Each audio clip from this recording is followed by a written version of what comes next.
Catherine Pakaluk, welcome to Dad Saves America. Thanks. So we met at the Napa Institute last summer, and I had heard about your work from a producer here, Sean Scavolin. And he was like, you got to meet Catherine. She's a free market economist. She's also a Catholic social philosopher, and which you are. And you've written this incredible book, and you have an incredible story. So welcome to the show. Thanks. I want to start off with a question, and that is, what is Postcards for Macron? Oh, great question.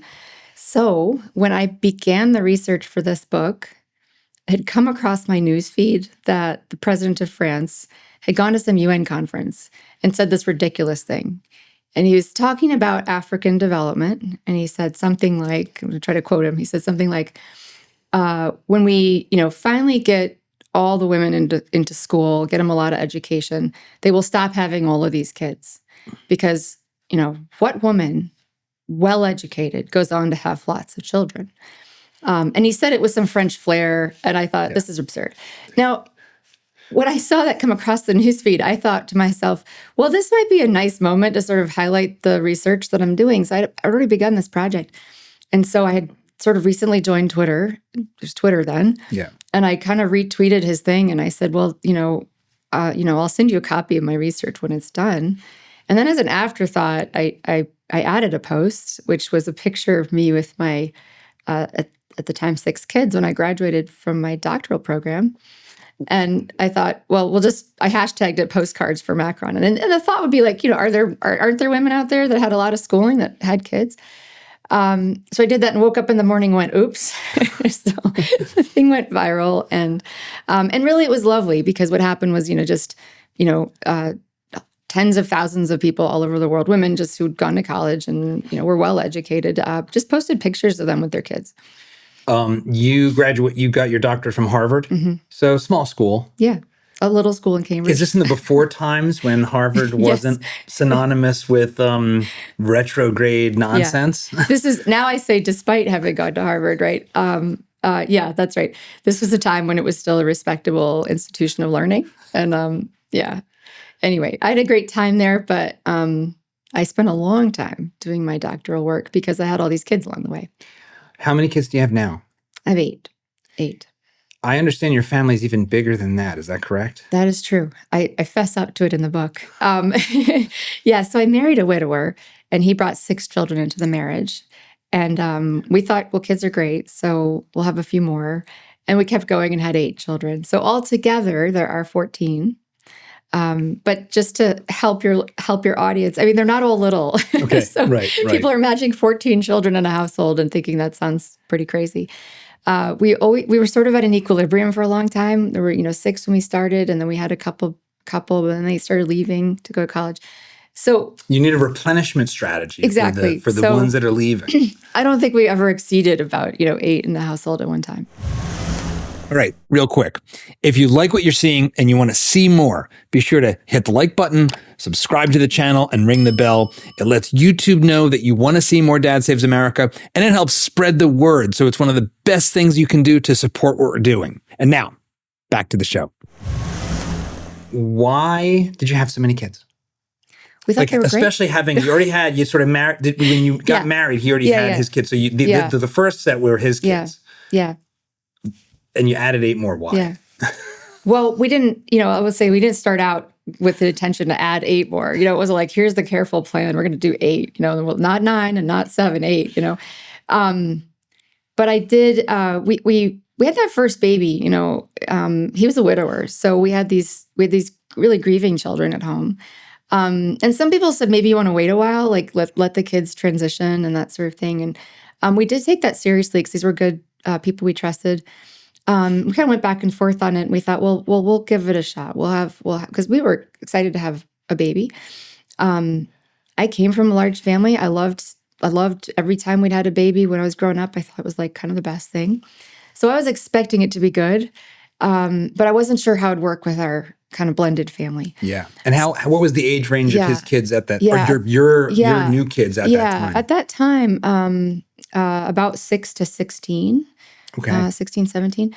So the youngest was pretty young. I would say those older kids had pretty much had their mothering at that point, but you're still helping them adjust or navigate the world. So, so we went for it. We had, we got pregnant, pretty right away. We thought that was great. I was a little nervous, like anybody, with the first kid, like, oh, how's this going to go? But really, the end of that story, and I sort of talk about it at the end of the book, is that if I could have known in advance what that baby would have brought into that home, I would have tried to have him quicker, And it really, I'll say this, was a surprise to me at the time. I was quite anxious. Good people we respected said this might be hard. But what had happened was this baby came home from the hospital, and the joy of that infant, it really just sort of was a gift to all of these grieving children who couldn't really yet receive my love unconditionally, right? I mean, it's like, it's hard. You want your mom. You need a mom, but you want your mom. Yeah. Rightly so. But the baby is just this pure gift. Like, I'm complicated, but the baby is this pure gift. So you take this beautiful child, and these are kids who, before they lost their mom, or mom was sick for a long time. Yeah. So they'd gone through years of suffering, right? It's a terrible thing to anticipate something bad happening. And so it was like, maybe that was the first moment that they had relief from all of that anxiety, and not just because a baby's just, that's it. It's like, good.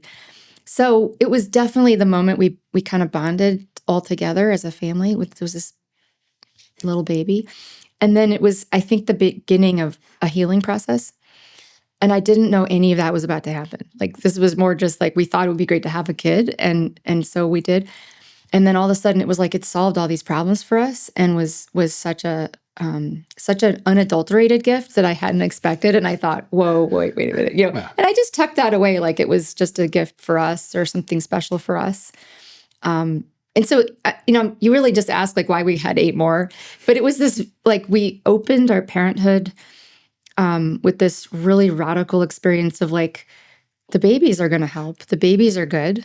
Even if you're in a tough spot, our experience with Joseph was so powerful and so memorable that after that, it was like, well, let's just keep having kids. Like, it wasn't like, let's wait, everybody's not adjusted. It was like, let's keep going. And so sure, there's a longer story. It was one at a time, and we only, we'd see if we're ready. But that is why. I mean, it was like kind of, that initial inclination, like, it'd be great to have a child, but then the experience of this kid has changed our lives for the better and changed the lives of people I couldn't fully reach. That was very powerful. It's so, these things come to us in this time like a shock, I feel, in part because we're no longer told that it's good. Yeah. Anywhere. Yeah. When I've talked about this on the show, that this show in a lot of ways is, it's called Dad Saves America, right? So there's kind of it's baked into the cake that we're going to talk about having kids quite a bit. Yeah. But one of the things that happened for me is not the same thing at all. It feels small in comparison, and it is small. When my son was born, I was working in New York City in television. I was already a really ambitious guy. Yeah. And my wife and I met at work. We were like kind of a little mini power duo. And he was an accident. And the greatest accident ever. And the thing I didn't appreciate was that I would feel a kind of liberation in his birth that no one really talked, or I never encountered this as a story. You hear, oh, you're going to become a parent, and then the responsibility, it matures you. Then you're not really a man until you become a dad. And I think that's all true. Yeah. But this was different than that. This was like, oh, all these things that were like ego goals that also bring with them self-judgment and fear. Yeah. They became trivial. Yeah. In comparison to him. Right. And it made it possible for me to do things I didn't even think I could do, like leave my job and start this organization and like take risks. It actually made me take risks. It actually made me not less. It made me less risk averse, not more. Did you? Does this resonate with you? Because it's a whole different. You're in a whole different scenario. You've got this large family. Yeah. But how did it change the way you think about your own ambitions? Yeah. And what you do and who you are. Well, yeah. I mean, you could look at my. I mean, it's a the progress of my professional work, which I was already a graduate student when he was born. And you could say it really freed me up from worrying a lot about those things. Now, I wasn't the breadwinner at the time, and so I could set that aside at least. But certainly in academia, perhaps more than in other fields, and maybe I'm about to make an unwarranted claim, because it's because it's a world of ideas, and it's a world of like very close peer judgment. There's peer review, there's peer judgment. And it's very difficult to pick external measures of the quality of people's work. A lot really depends upon like conforming to a set of internal standards. And that's, of course, it's a status game. It is. And that is something we've seen now in the last, 5 to 10 years, like starting to really expose itself for the fraud that it is. And what do I mean there is like, you can't do good science. You can't do creative research if what you're really aiming to do is please like a jury of these 5 people. Especially if those 5 people, don't see the world in interesting ways. So having had kids early in that progress, number one, it forced me to take a different path, right? So here's an interesting statistic. Most people finish their doctoral work in 5 or 6 years. Well, I doubled that. So by the time I finished my doctoral work, I don't remember what age I was, but my peers that I entered graduate school with, they lapped me. This is what I say. They had lapped me, which that meant some of them were going up for tenure when I was just finishing the doctorate, right? Now, I could have seen that as a failure, or I might have seen that as a failure, but I understood the reason I was doing that is it mattered a lot to me to have these kids. But it also meant that I didn't need all of that to feel loved or confident, but like I had this whole other nexus of, right? So that's the same thing I was experiencing. Completely freed me up. Where I'd been this very high performing student up until then was like I never failed a test, or I'd never done anything that was kind of halfway. Oh, but then I took a lot of tests at grad school. It was like halfway, right? So I like just scraped in, So I like to say I was not, I wasn't Harvard's star student at the time. But that was okay. That definitely liberated me, coming full circle to writing this book. It liberated me from, I think, that sense that like what I'm going to do with my profession is kind of please all the right people and hit all the right marks. Because like right off the bat, I didn't do it the normal way. I mean, you're touching on something that as a parent and as somebody that thinks about school a lot, I struggle with all the time, which is this notion of keeping up, or are you at the right level for your age? And so much of the experience of being in school, straight into grad school, is this keeping up with the Joneses thing that is totally irrational. Actually, it's like, the only measure that matters is whether I'm making progress towards an end that I have to decide for, or for my kids, and they ultimately, like my son's 19, he's in freshman year in college now, and the notion that I need to compare where he's at for his life path to any other 19-year-old is just like made up. It's made up. Yeah, it's made up, and we're starting to see this with maybe with some of the higher education bubble bursting, and that's going to be. I'm kind of looking forward to that. I mean, right? Like there's going to be a lot of carnage in that process, but in part because a lot of that is made up, and we're in this bubble where kids are paying a lot of money, taking on loans and a lot of debt. When we see that actually we could renorm this whole thing down. It's all inflated, right? And it's not obvious. So that's really helpful. But yeah, anyway, that totally freed me up. And I remember very clearly at some point thinking, I could get another paper written, or I could have a baby, and it was like. Not even close. It's not even close. Now, again, I do want to stress I wasn't the breadwinner, so I mean, I was freed up from that. But yeah, I just thought like I can write papers later, but I will only be able to have these kids in this 10-year period of time, or whatever it is, 15 years.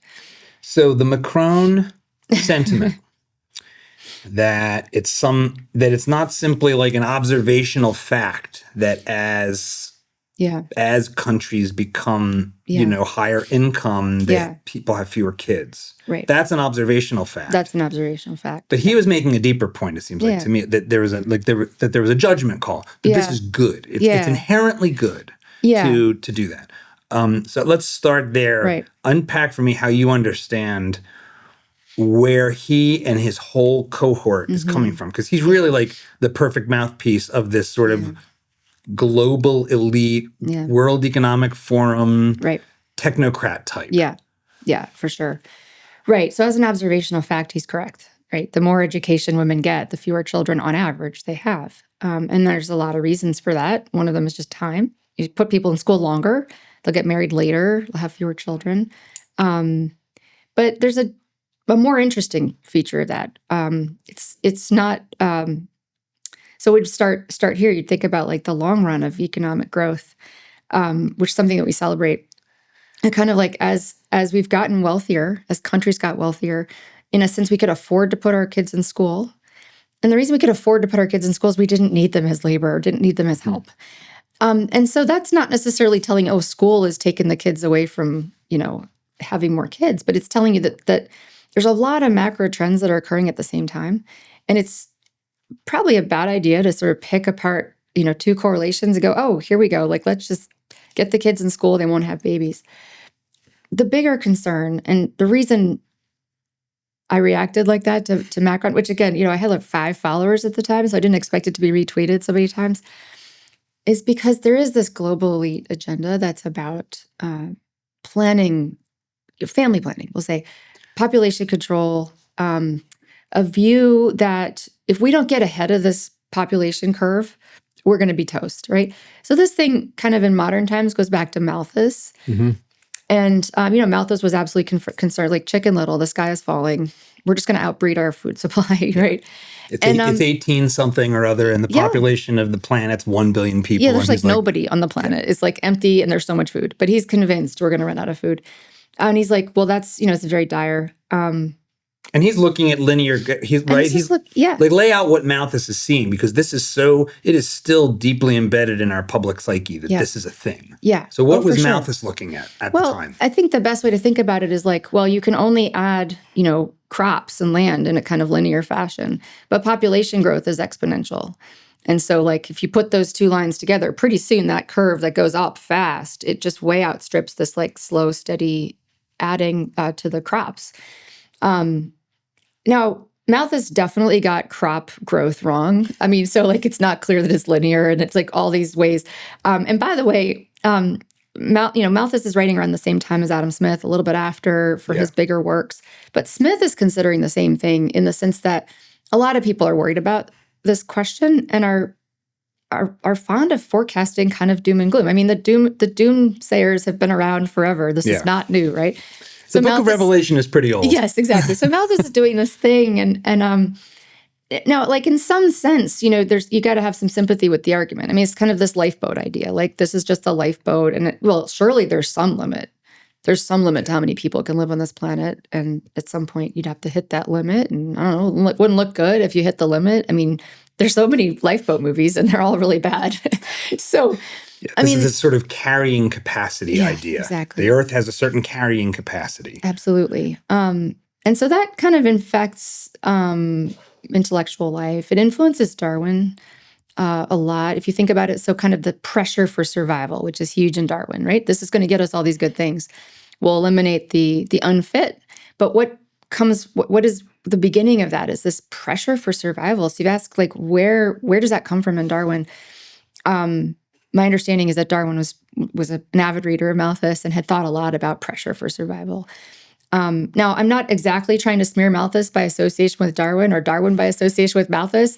That being said, of course, Darwin goes on to influence the eugenicists. And these are the people who at some point pretty quickly are like, it's not a big jump to go from, by natural selection, the unfit don't make it, to maybe we could help the natural selection along a little bit, like pick out the unfit, right? This has always been so interesting to me in like the way this gets described, because it's like social Darwinism, when in fact it's not. It's central planning. It's actually not evolution. Not evolution at all. It's no. We're not going to let the process play out. We're going to, like, me and Margaret Sanger and George Bernard Shaw are going to decide who's good or bad. Exactly. And maybe we'll inspire Hitler along the way. And that turned out to be oops.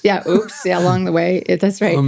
No, that's right. I mean, and I'm not persuaded you needed to have Malthus to get Hitler. I mean, evil men arise all the time, and they'll make use of the things that are available to them. But at the same time, it's kind of worth highlighting that there are these common threads involved in kind of like people are the enemy, and that our sort of fundamental situation as human beings, we're like all other species, like beetles or mice or rabbits, we could say.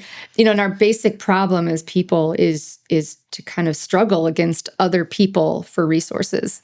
Now that actually is the Hobbesian world. It's deeply wrong. It's deeply incorrect. I mean, at least empirically, we see that that's not correct at all. And we can sort of fast forward to the way we've, certainly Adam Smith thought that Malthus's pessimism was unwarranted. Why? Because actually, it's not true that we're sort of struggling for resources. In fact, what happens is people produce more resources than they take up. And this is happening over and over and over and always happening. And so, sure, it's, I can't sit here and say it will always happen forever. There's an article of faith there, I think, at some point. But it has happened as long as we've observed it. And I want to come back later in our conversation to bigger questions of faith, although I know they run through your work. But how do you think about that anti-human impulse? Yes. With the idea of original sin, or like the sort of Christian sense that we're fallen. Are they connected to you? Do you think that one might be begotten by the other, let's say? Or are they, coming from different places? And obviously, we're also seen as creators. So there's multiple threads coming out of the Christian faith for how to understand people. But how do you think about those two threads? Yeah. Well, and just to clarify, when I said it's sort of an article of faith, I mean, I really just meant, it could be a secular faith too, or whatever which is, you can have all the data in the world, but it's in the past. I mean, the data is of the past. Yeah. So if you're thinking about, will the future look largely the way the past has looked? Will the same principles that operated in the past, like we didn't actually kill each other, we actually cooperated and built cool stuff, will that continue to happen?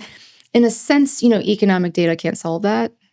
So you take to that. And I know many people who don't have a religious faith who are very happy to kind of have faith in humanity, that like human nature won't change. We'll keep relating that way. But because you mentioned Christianity, I mean, like 100%. I mean, this is sort of, this is this question, like, are we totally bad? Are we good but fallen? Or are we just purely good, right? And this original sin idea is, are good but fallen, which is nice because it sort of fits the data, right? So you do get these kind of bad men arise. You get that, we all struggle to be better than we were yesterday. That the spirit is willing, but the flesh is weak. I mean, that sort of thing. But I think baked into that is has been, I will just say, there's been some form of antenatal presence, if that's your question, kind of an antenatal thread in human history that's always been there. What is that? It's very weird because if you just want to be purely materialist and just say, like, we're just this, right? Let's set aside the origin of life, which can't be explained. But let's imagine that somehow you get cells that have some propulsion to want to continue to exist, some selfish gene, let's say. Yeah. Well, that selfish gene wants to continue to exist. So a propensity towards not wanting to continue to exist seems pretty weird. It does seem pretty weird. Like, seems like that should be super fringe. Yep. And like just a kind of broken quirk of psychopaths or something. Yeah. But it's much broader than that. It's much broader than that. I mean, I think like on evolutionary terms, if you say, well, all throughout human history, there's been an antenatal thread somewhere, that's one thing. Or just looking at birth rates today, which you sort of say like, gee, there's not a very strong impulse to reproduce, is there? But we're just not doing it, right? So from either perspective, you'd have to say, we're kind of a failure as an evolutionary species. I mean, if the goal is to reproduce, so we're like the worst species, right? So if the beetles and the rats and the rabbits, actually, they're all better than we are because actually we just failed to figure it out. We're just like, you give people resources, they're like, I'm still not reproducing. I'm perfectly happy with happy. Which I think my new the Nintendo Switch 2. That's all I need. I don't need a baby. I just 100%. Need a new Nintendo Switch. So that raises this question, like, what kind of animal are we? And then you kind of go quickly to the classical tradition, we're like a rational animal. Well, I mean, I think Christianity's proposition is the rational animal is the image of God. And that's the piece where I think the anti-natalism in us that thread is essentially the anti-God impulse. And we know that anti-God impulse is there at the beginning, right? There's this yin and the yang. There's a struggle between life and death, the author of life and the prince of darkness. And that the great rebuke against God as the author of life is like, you didn't do it right? My life isn't good enough. Like, man isn't good enough. Suffering is too hard to explain. And so I think that anti-natalism or anti-person, anti-man, whatever that is, where we are bad species because we actually maybe don't want to reproduce, I do think that's a rebuke against God. Some of the language that comes out of that landscape of people, like Paul Ehrlich, who said, even about nuclear energy, it'd be better to give, it'd be like giving an idiot child a machine gun. Basically affordable, abundant, non-polluting energy. He didn't even like that. He was like, no, you're misunderstanding. I just want less people, period. I don't even, it's like, what do you care about exactly? It's not clear to me. Yeah. You want the Earth. It's like, well, Mars exists. Yeah. No one's there. No one's there. Who cares? Yep. I'm dismissive because it's deserving of being dismissive, but in 2023, the UN did a report, which actually was also very forcefully against these anti-human stories, but noted across, I think it was 8, it might have even been more countries. If something like 80% of people answered on a survey, there are too many people on the planet. 80%. And I think if you go into a mixed company here in America and say, are there too many people on the planet? I bet 75 to 80%. 7 to 8 out of 10 will raise their hand and say, oh, yeah, there's definitely too many people. Have you seen the footage from, India or whatever? That's where Ehrlich went. He goes to India. It's crowded. So he's crowded. Like, great science. Right. So do you think that that's starting to change or that there's starting to be a turn to recognize that that's not, like empirically, that's just not that's not even a problem anymore. Right. And we could talk about how now we can really forecast peak population, right? So there aren't peak resources I think that's a whole other story, but that's something that I think we can mostly reject if we take Julian Simon seriously. Yeah. But there is going to be peak human population. We can forecast that at this point, which is interesting. It's not even a thing. Is it peaked? Well, or this concern. Sort of two things about this, like the world is overpopulated. Number one, which we'll come back to this later probably in this conversation, but number one is like PSAs work, right? Like public service announcements and campaigns work. There has been a concerted campaign for decades, certainly going back to Ehrlich and his ilk, to tell people that there are too many children and that the world is overpopulated, and that has come through. Like people grew up just immersed in it. I still meet people like that. It's like, what are you working on? I'm working on this book about this. But what do you mean there's not enough babies? Aren't we overpopulated? You hear it all the time. So I think there's something that's deeply ingrained because it's what people learned in school.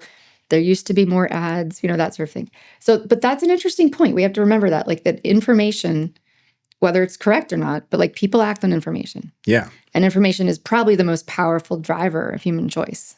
So what they know and what they have access to. So we could come back to that. But my concern about kind of the anti-natal agenda, the global elite, the World Economic Forum, sustainability, is that the goals have shifted. So, when it was Malthus, when it was Ehrlich, ultimately, you could have some sympathy with these guys. And here's what I mean. They're I can sympathize with Malthus. Well, Ehrlich, maybe Ehrlich, all right, maybe not. Maybe not as much. Exactly. Well, Malthus, God rest his soul, I think Professor Ehrlich is still with us. So he's had an opportunity to be like, all of my predictions failed. Maybe I should change my mind. Exactly. So I can't say the same about Malthus. Let's go back to Malthus. Ultimately, I think Malthus's concern was for the good of humanity. He didn't want people to descend into like fighting and wars and disease and suffering. And so the thought was, well, we need to really prevent that. But here's where things have shifted. Things have shifted now, these global goals, sustainability goals, they're actually just concerned about the planet, right? So like, well, all right, maybe we're not overcrowded. Maybe there's not, too few resources to go around, but the climate and the planet may not do well. And this is your point about Mars. You're like, well, what does it matter if what's the goal here? So you've just shifted it. So now we're still going to be endlessly alarmed about the presence of human beings. And we're not going to just merely figure out if there's too many of us. The number of us that are here are really, attacking the planet. To give the devil, perhaps literally his due, is it fair to say, well, maybe what they're really saying is, look, there's other life on this planet than us, and we are so dominant and we're so incapable, let's say, of living in something like balance that that's a problem. And there's biologists who've used this exact term, that we are basically like a virus on this planet. Virus, like a plague. Yeah. The specific person's name is escaping me, but we've quoted him directly, and they're chilling quotes. Yeah. It's like, he's like, I'm just hoping that some real virus will come along and wipe us all out, so that the rest of life can thrive. Right. Let's linger on that for a minute. Yeah. Do they have any kind of point there that's worth taking seriously, that our relationship to the rest of creation needs to be in our calculus? Yeah. Well, 100%. I mean, I think we were talking about the Bible a minute ago. Let's go back. This is sense that we're stewards of the environment, and that that possibly that could get out of balance. We could kind of overconsume. We could, overuse. On the flight out here, my daughter looks out the plane window. She says, "Mom, what is that?" And she's looking at Corey looking at Corey from 10,000 feet. It's kind of like, whoa, that is a scar on the earth, right? So her reaction to that is, that's ugly.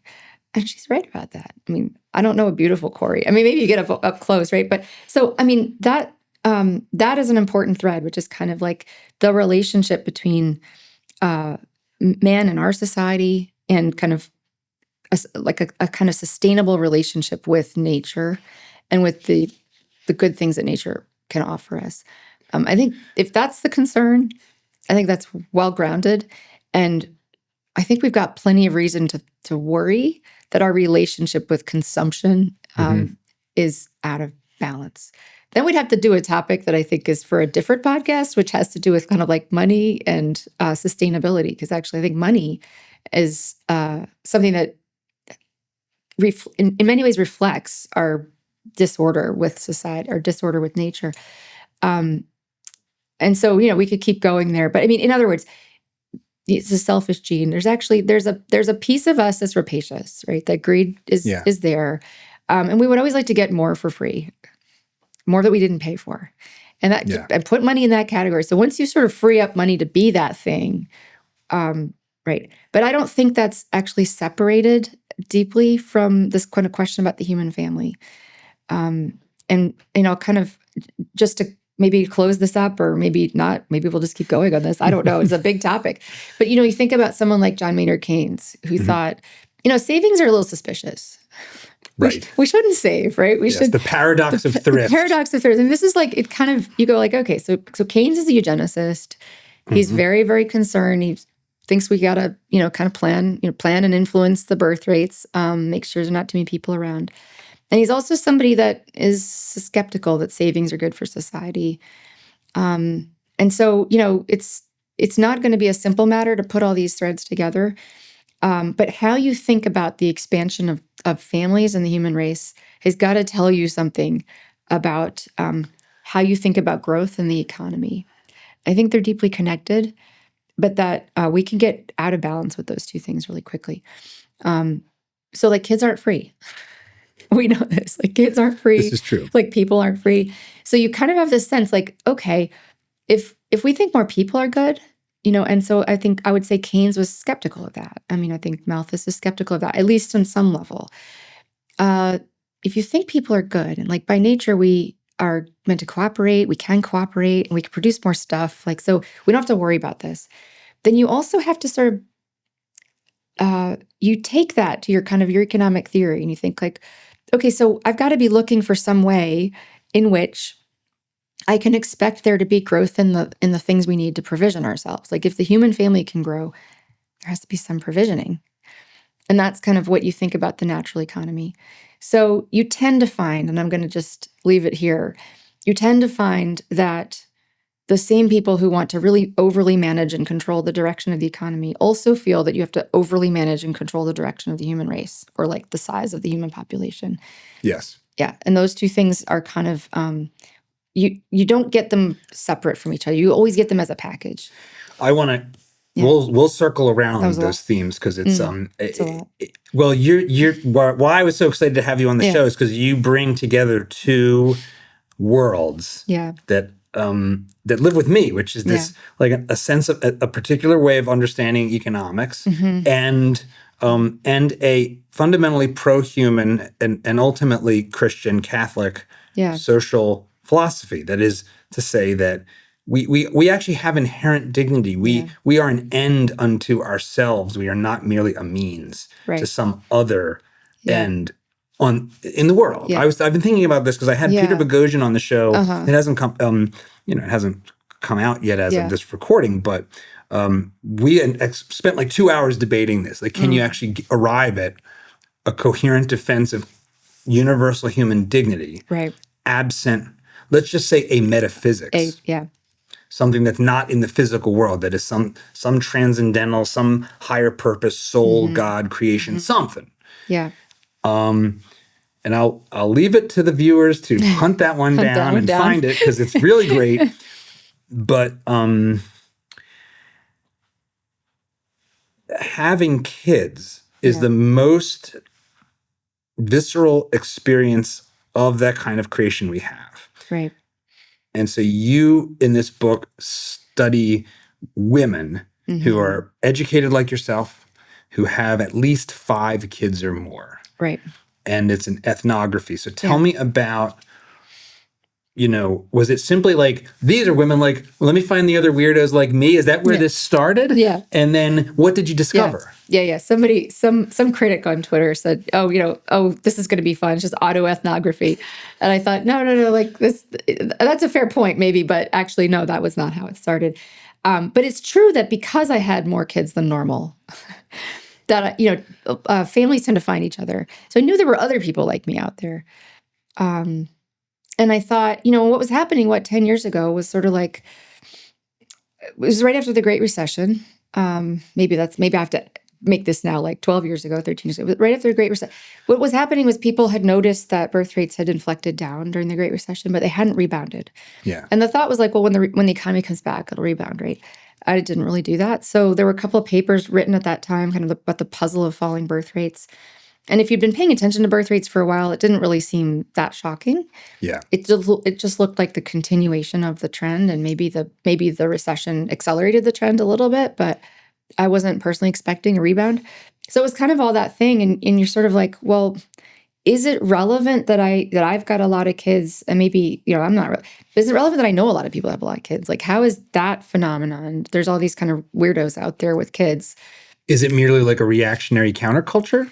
Yeah, or maybe even more to the, like, is it just kind of so fringe that it, because we're such a tiny group of people, that it really can't speak into this void, right? Because this is a big void. When we start to talk about where the birth rates have gone, it was just this morning in the Wall Street Journal, there was a great piece about South Korea has spent, I just looked this up, it's like $286 billion now. That's what they estimate they've spent on direct incentives to get people to have kids.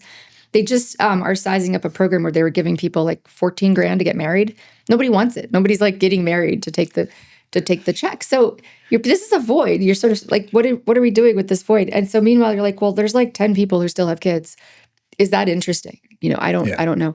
So although I will say it was not ethnography, maybe there's something, but because I had a bunch of kids, I was aware that there are these outliers. And so then you're starting to think like, well, given my knowledge of history and trends and how people deal with macro trends, are there any reasons to study outliers? Are outliers important? And of course, now we're thinking about maybe one of your favorites, someone like Friedrich Hayek, right? So Hayek, of course, I'd read a lot of Hayek. My favorite indeed. I know. I read a lot of Hayek. And, we think about, he was really concerned that we would miss the real phenomena in society by looking at kind of averages, right? And I thought, well, is this one of those cases? Well, one example of that I we use all the time Yeah. is life expectancy. Right. Right? Yeah. Like, so Yeah. I think the life expectancy, if you go back 100 years or 200 years, was something like 30. Right. It was low. So we hear that and think, people only live till 30. But that's not what it is. Right. It's like, It's the if you average were of- healthy and you got past like 10 years old, you probably lived as long as we do. Yeah. It's just like a lot of people Yes. died in childbirth. Right. And then young Yes. men probably got killed in war. Right. And so that pulled the average down. That's right. But it didn't pull it down. It's not uniform. It's Yeah. like you've got this crazy outliers here. Yeah. And then you've got everybody else who's like Moses living in like That's- 90 years old. Or that's- I mean, Moses, I think Moses lived, Yeah. I don't know how long. It's like Methuselah. hundreds of years Exactly. old. I still don't have a good answer for my But the point is, like, there were Yeah. plenty of old people that were Yes. wrinkly and old and Yes. in their 80s Yes. in 1700. That's right. Some of them were founding fathers. Yeah. So, yeah. like, yeah, exactly. So with kids, right? Like we say, like, oh, the U.S. birth rate is 1.64. Well, nobody has 1.64 kids, right? What does that look like? It looks like, well, there's a bunch of zeros, there's a bunch of ones, there's a bunch of twos. The cluster of ones and twos is like where a lot of the weight of that distribution is. So that gets you that 1.6. It's trending to more ones than twos because we're getting down to 1.6. But does that mean there's nobody up like 3, 4, 5, 6? So if you actually just start flipping through the birth distributions, you go like, oh, well, a declining birth rate, like if we look at that average, we say, oh, it's just going down, down. It's all bad news. Like I just mentioned with the Great Recession, oh, there it goes again, it's going down. It would lead you to think that all those buckets are, people who used to be 4s or 3s, the 3s are now 2s, the 2s are 1s, the 1s are 0s. You dig into that, it turns out like that's not true. That the people that are up in the 4s, 5s, 6s, that upper end of the upper tail, I call it, of the distribution, it's not kind of trending down. It's kind of staying the same. So in 1990, about 5% of women had larger families.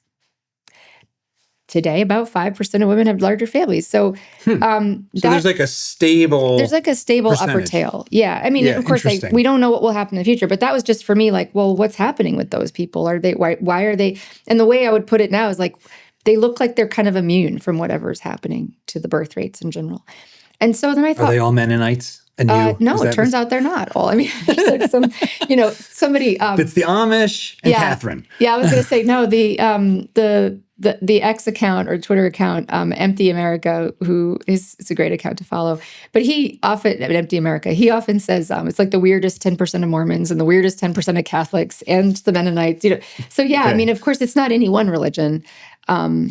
It's probably more prevalent among Amish and Mennonites, Bruderhof, for instance, Lubavitchers. I mean, right? So, but certainly in these bigger, like kind of mainstream religions, like Catholicism and the Mormon Church, it's a smaller percentage, right? But they're out there, and they're all faiths, and some people have no faith at all. Somebody we both respect is Brian Kaplan, who doesn't have 5 kids; he's got 4 kids. But I mean, like as far as I know, he's not a deeply religious guy. So they're out there. They're out there. So you just kind of suppose you interviewed them and found out that there was something really interesting about their story that would tell us something about this phenomenon of low birth rates. In other words, could you learn anything about the present decline from looking at who's immune? And that's a great principle in general, right? And that was the thought. So yeah, not just pure like other people like me, but like, is there anything we can learn? Now, I could have been sitting here across from you, although I wouldn't be, saying I didn't learn anything, or there's nothing we can learn about kind of our present dilemma. Be a hard book. It would be a hard book to write, and so we would just be talking about Hayek instead, right? Not that interesting. Sorry. Be doing 3-page book. If you find out, I mean, this is kind of this question of like, if you found out they all had purple birthmarks, like Purple Pimpernel type arrangement, you're like, well, we don't know. There's just these people who, for whatever reason, there's a birthmark and they've got like the high fertility gene, and so like. You can't infer anything. They didn't do this for any particular reason. They don't have any particular cost structure. They don't have any particular values. They just happen to be like the high fertility gene. I don't think that would help you with the policy question at hand. So what did you find? They don't have any birthmarks. They don't have any, so we can rule out. We can rule out birthmarks. probably genetic weirdos of a particular kind and potential alien abductees. Yes, I think so. With a birthmark. Yeah, I think so. Okay, so what did you find? Who are these families? Well, so first of all, I found out that they kind of there's a lot of hypotheses you can rule out. And so some of the hypotheses that would be on the table, let's go back to like Macron for a minute. Are they just like people who aren't well educated? Well, I went out and found a bunch of people that like had a lot of education. I didn't do that, by the way, because I think, education is like the right way to live. It was just to kind of go for that crux where in general, the more education people have, the fewer kids they have. Or at least let's say the more schooling. More schooling, right. We'll be a little more. Well, fair to be that's totally a little more fair. Accurate. That is totally fair. So what happened? So I found out like it's not that they didn't have anything else to do with their lives. I think that's maybe the better way to put it. The assumption that a lot of people have is like, well, why would you have a lot of kids? Well, maybe because you didn't have anything better to do. Right? Okay. So there's that. There's also this sort of story about like, well, maybe this helps with the religious connection. Are these sort of like technology non-adopters? These are kind of like Luddites. They're just people who just don't believe in birth control. And so, they couple up and have kids because they don't know how it works, or they don't want to use the birth control. They think it's wrong. And that was an important part of this, was to sort of discover like actually what is going on. So you said what I learned. Well, that was the first thing, was like, actually, if you go talk to people, you find out that they all can tell you why they did it. And I didn't hear anybody say, we just, didn't know how, well, maybe you had an accident, but they were like, there's accident's not exactly happen. The right way to describe it technically, but let's just say yes. Well, let's just say you don't get to 5 kids that way. Yeah. If you're just like, that wasn't what I wanted to do. Playing the odds. Yeah, exactly. That's fine.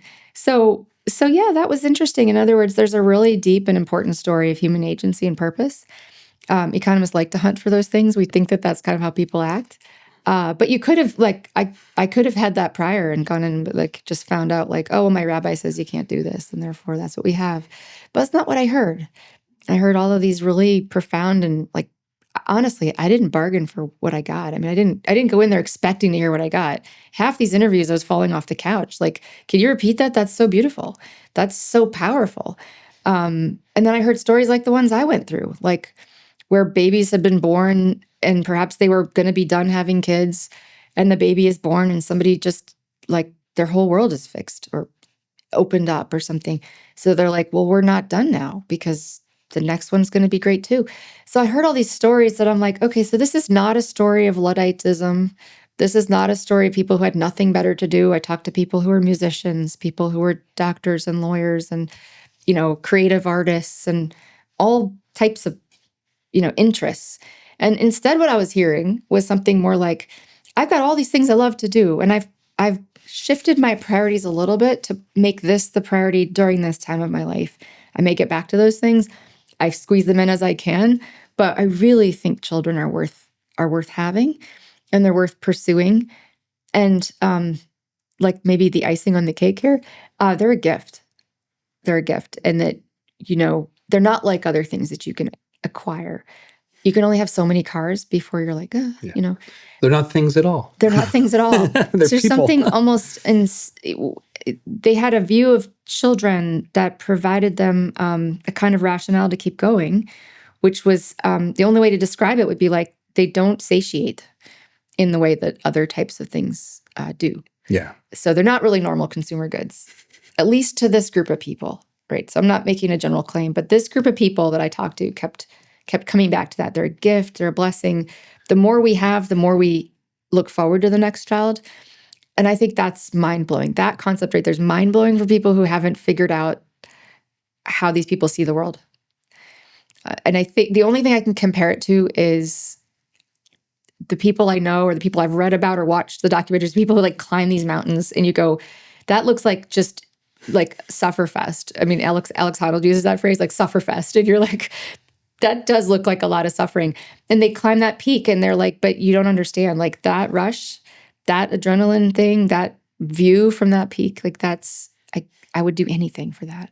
I would give anything for that. So you're starting to hear what? You're hearing agency, purpose, decision, a form of human excellence, not an instinct. Because remember, this is not coming out of we're just rabbits. or we're a bad species if we're just thinking this is an instinct. It's more like almost like these extreme sports, which people come back to tell you, and they like, I can't give you the whole experience. I'm just here to tell you that when you're there, when you're on top of whatever, I'm not even sure Everest is this anymore.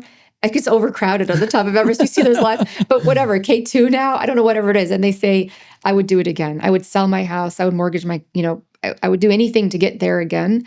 That was more like what I was hearing. And I thought, nobody knows this. This is amazing. So I got to write that down. Was there a particular story that just sticks with you? This book came out last year. Take me into some of these personal stories that you heard. Yeah. Well, one piece of this is that I'd say the majority of the people I talked to didn't start out like me. It didn't start out planning to have 8. It was that hitting that place where you have a combination of freedom to do it, but you've also kind of seen or converted into that space where you think like this is like the best thing I could do. And so some people converted to be that way. And I say converted, I don't mean as a religion, but I mean like they had to change. They tipped from one way to the other way. So, a great story is the one that, this is the eponymous Hannah. So the book is called Hannah's Children. But the first woman you meet in the book is called Hannah. It's a pseudonym. But her story was wild. She went to a normal 4-year liberal arts college, I think in the Northeast. Kind of like she was like ethnically Jewish, left college looking for the meaning of life. At some point went to Hawaii and did transcendental meditation on the beach, like looking to find herself and connect to infinity. Didn't find infinity, right? She had dreadlocks and was like wanted to do organic farming. And, this was her persona. Now she voted for Trump because that's the path that all ends up. Yeah, it's exactly right. It turns out. Exactly. But anyway, I was going to say, actually, that might be true. Probably is. So I didn't actually interview people about their political. Crunchy Maha Jewish girl becomes exactly 5 kids in a red hat. Yeah. But no, keep going. No, exactly. I'm sorry. I'm screwing it up. No, it's all right. It's all right. These are great stories and they're worth retelling. So a friend says like, let's go to Israel and find ourselves because they didn't find it on the beach in Hawaii. Goes to Israel, like bumps into a great rabbi who's got a community of young people around him. He must have been pretty charismatic, and meets her husband in this group. But more importantly, becomes persuaded by this group that, a really great path to find yourself is actually to tie yourself into a traditional religion, and you're Jewish, and let's do this. Like you're related to Noah and Adam. That's your ancestry. And you hook yourself into infinity precisely by carrying on that legacy, like having your children. And so she'll say, like, I didn't want any kids. I thought I was going to be that like quack old lady, like the medicine woman. But then she's like, it was just this idea. She didn't think she was good at having children. By the time I interviewed her, she had 7. She still didn't think she was good at it. But she had become really persuaded. So she met her husband in that group. They came back to the States, had a bunch of kids, still struggles to be organized. And her life was she figures they were done at 7. But that's a great story. And those are her words. She was like, then I realized, that what I was looking for, that connection, that identity, that infinite, transcendent thing, that actually having kids would be that. It could be that. And I thought that's really powerful. I never, I never expected to hear that. So that's a great story. There's a great story, which I could tell quickly, about a lady who's completely different. Please do. A lovely woman I met who had gone through her medical training, met her husband in medical school. They planned to, get married and have a couple kids. She took her first maternity leave after, I think, her residency was done in pediatrics. And she said, and then I just enjoyed my son and realized I had never taken a breath. Is an important thing. She just kept going from high school, college, graduate school. Yep. Like you got the whole thing planned out. Didn't take a breath, has a breath when she takes her maternity leave. And she said, and then I realized I just hated medicine. Never wanted to go back to it. Never wanted to go back. And this happens. Yes, it happens. It's all like, wow, okay. So, and then she says, and I just enjoyed my son. And then we just had another one because I was like, I didn't go back. Walked away and she said, and then her words, she said, we just kept enjoying the kids and liking the kids that we were having. We just kept going. She said, I don't know when we tipped over into being like, well, there's a lot of them. And she said, but we totally didn't plan this out. It was just, kind of one at a time. And her husband, obviously is practicing medicine, but she never went back. So that's a great story. Not as much of a profound life change conversion. She always had in mind marriage and kids, but didn't have 7 or 8 in mind. And just to be clear, the chapter after her is another great story of a woman who became a doctor, loved it so much, and was so good at it that she ended up being able to support the family, working just 2 days a week. And her husband ended up staying home because he had other things he liked to do. Golf was one of them, by the way, which my husband likes. Me too. So yeah, so many golf can consume your life with relative ease Yes. if you're into it. Yes, exactly. Yeah. So my husband thought that was really funny. So he kind of was like the stay-at-home dad and golfed when he could, and she worked 2 days a week, and they had 5 kids, and she just said her poodle was the 6th. It was like. So, so just a huge manner of stories, really great. Yeah, and that sort of points to one immediate and obvious criticism I could imagine, probably from the likes of most of your peers at Harvard, which would be what you're putting forward is anti-feminist or something. That you're saying that women should go back to the kitchen or something. I can't. Yeah. I struggle to say this with a straight face and not just sound like a lunatic. Yeah. But I know this is the kind of criticism that gets thrown around. Yeah. You're somehow retrograde for even calling attention to these women because that's in the past. Yeah, yeah. And the future is that women are are not even a thing, perhaps. They're just a human that wants to pursue their career until they die or something. I've become so unmoored from what is this even? How is this even feminism? Where's the feminine in feminism? But how do you answer? I've done a bad job of steel manning the criticism, but what is your what is the criticism that you receive, and how do you respond to it? Yeah. People criticize from a lot of different angles. But I would say a couple of things. So first of all, this book was written before language like tradwife was a thing. So people are like, did you write a book about tradwives? No, they're not actually trad. Actually, a lot of these women are not trad by any normal standard. They're not wearing skirts and milking the cows or whatever that. Yeah, they're Jewish hippies and doctors in the Midwest. Yeah, exactly. And surgeons and exactly. No, listen, so the work attempts to be descriptive. It attempts to describe a phenomenon. There are people in that 5%. They've made these different decisions. And I think at least the people I spoke to say, I can't represent everybody. At least these people, these are stories of agency and purpose. And real quick, how many total people did you interview? 55, which, by the way, it doesn't sound like a big number, but if you do 2 or 3 hours each, and then you make that all a transcript, it was a lot. We could do more. But anyway, so you talk to these people, you're like, well, there's a story of human agency and purpose. So the feminist part or the feminist critique would be sort of we don't want to talk about that too much because it might, but here's the problem with that. And it might what? Because it might just reorient, and especially with this birth dearth problem, it might reorient the public conversation about whether women should still go to school or not, or whether women should still, you secretly want them back in the kitchen. I'm like, well, I don't really, because I'm not doing that. Actually, I love to cook, but not in the kitchen because nobody will let me out. So you or some other group of people on the far extreme right, you must really, this is what you want, breeders or something like that.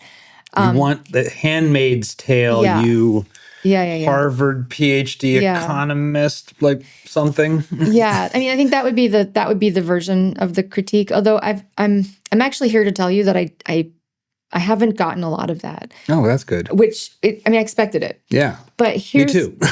Here's the reason. I think this is the reason.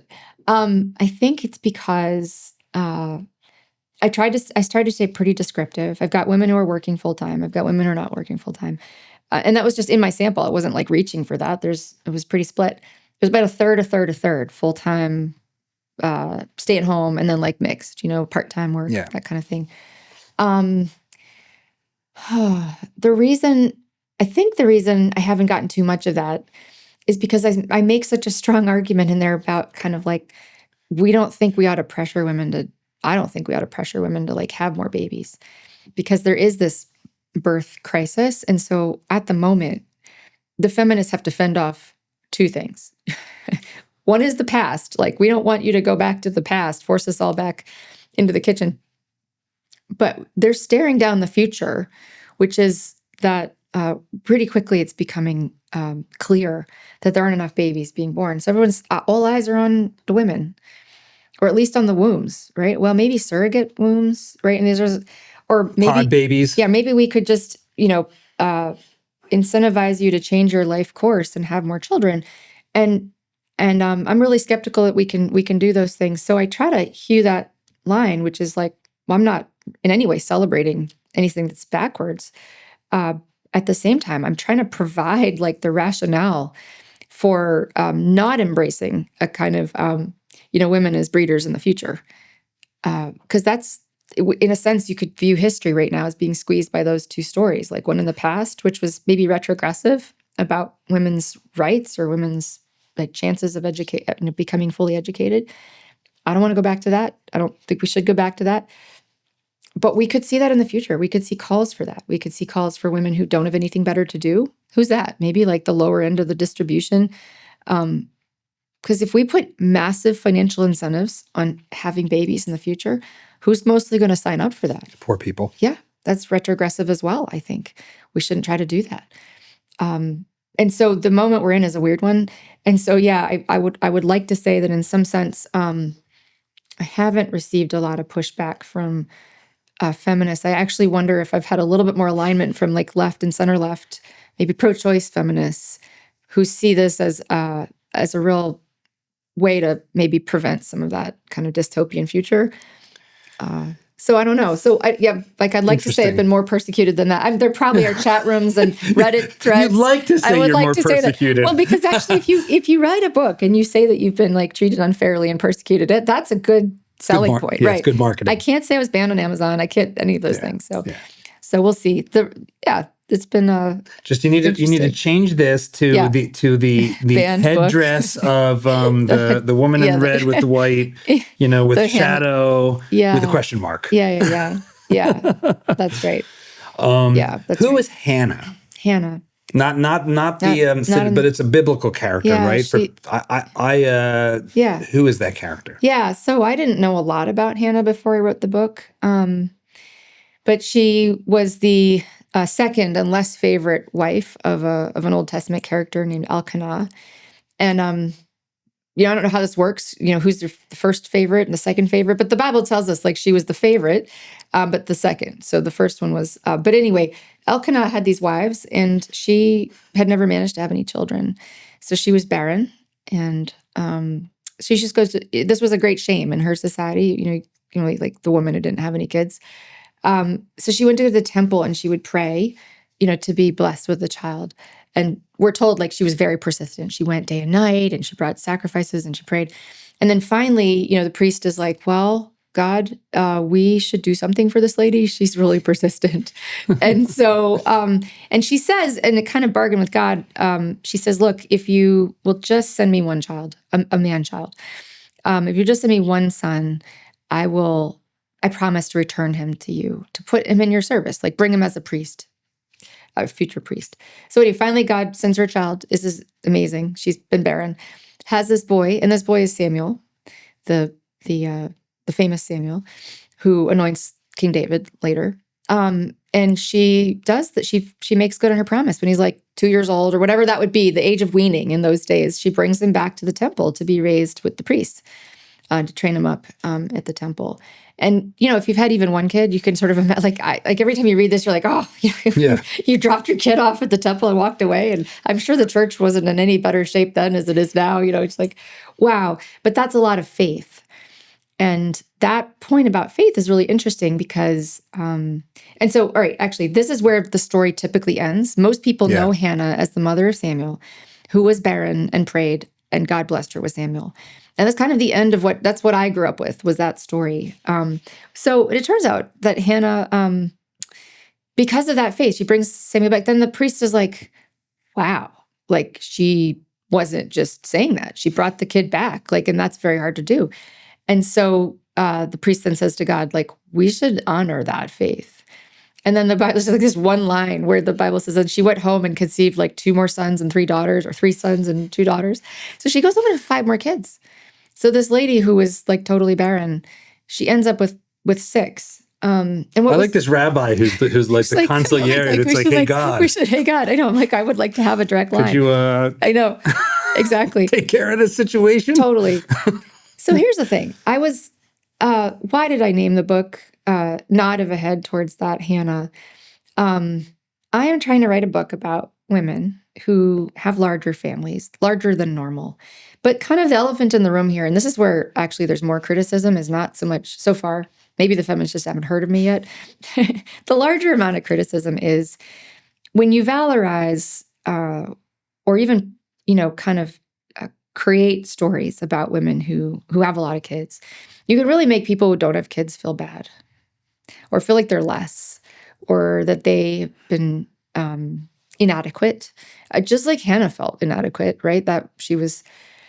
So here's the problem. You're like, well, these women did something different. They had more kids than normal. But I'm actually not here to tell you that they're better people, but that people sometimes feel that way. They feel like a little judged. And I thought, well, none of the women that I talked to seemed to think they were better than other women. They weren't judging their peers who didn't have kids. They were happy with their choices, and they wanted people to know how much joy there was. They felt maybe that not all that information was out there, but they didn't feel better. So you're like, well, how do I give people the image of how these people feel about their kids? Because they don't actually feel that it's like that they're so great.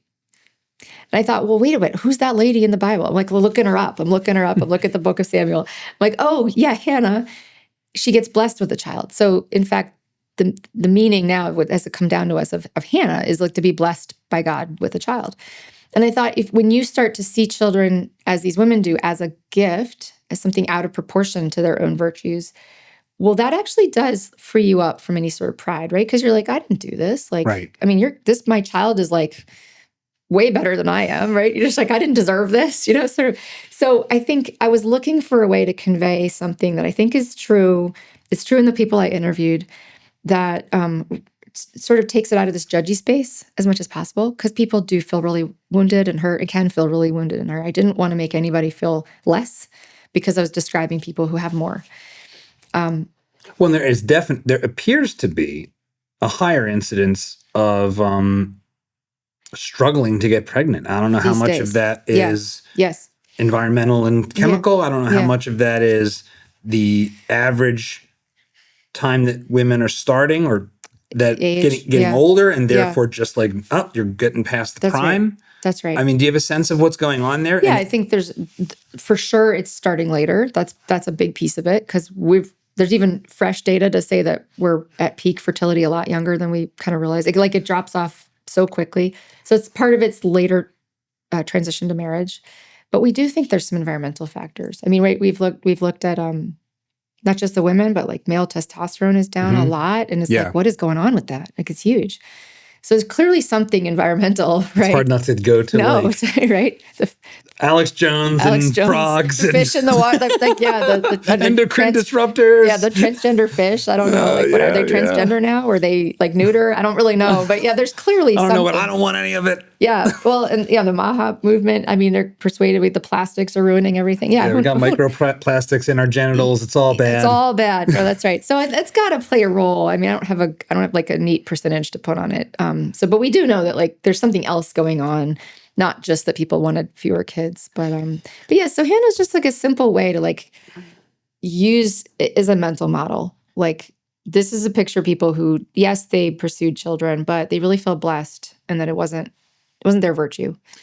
This, I want to linger on this for a minute, on this sense of the challenge with should. Mm-hmm. Ought. Yeah.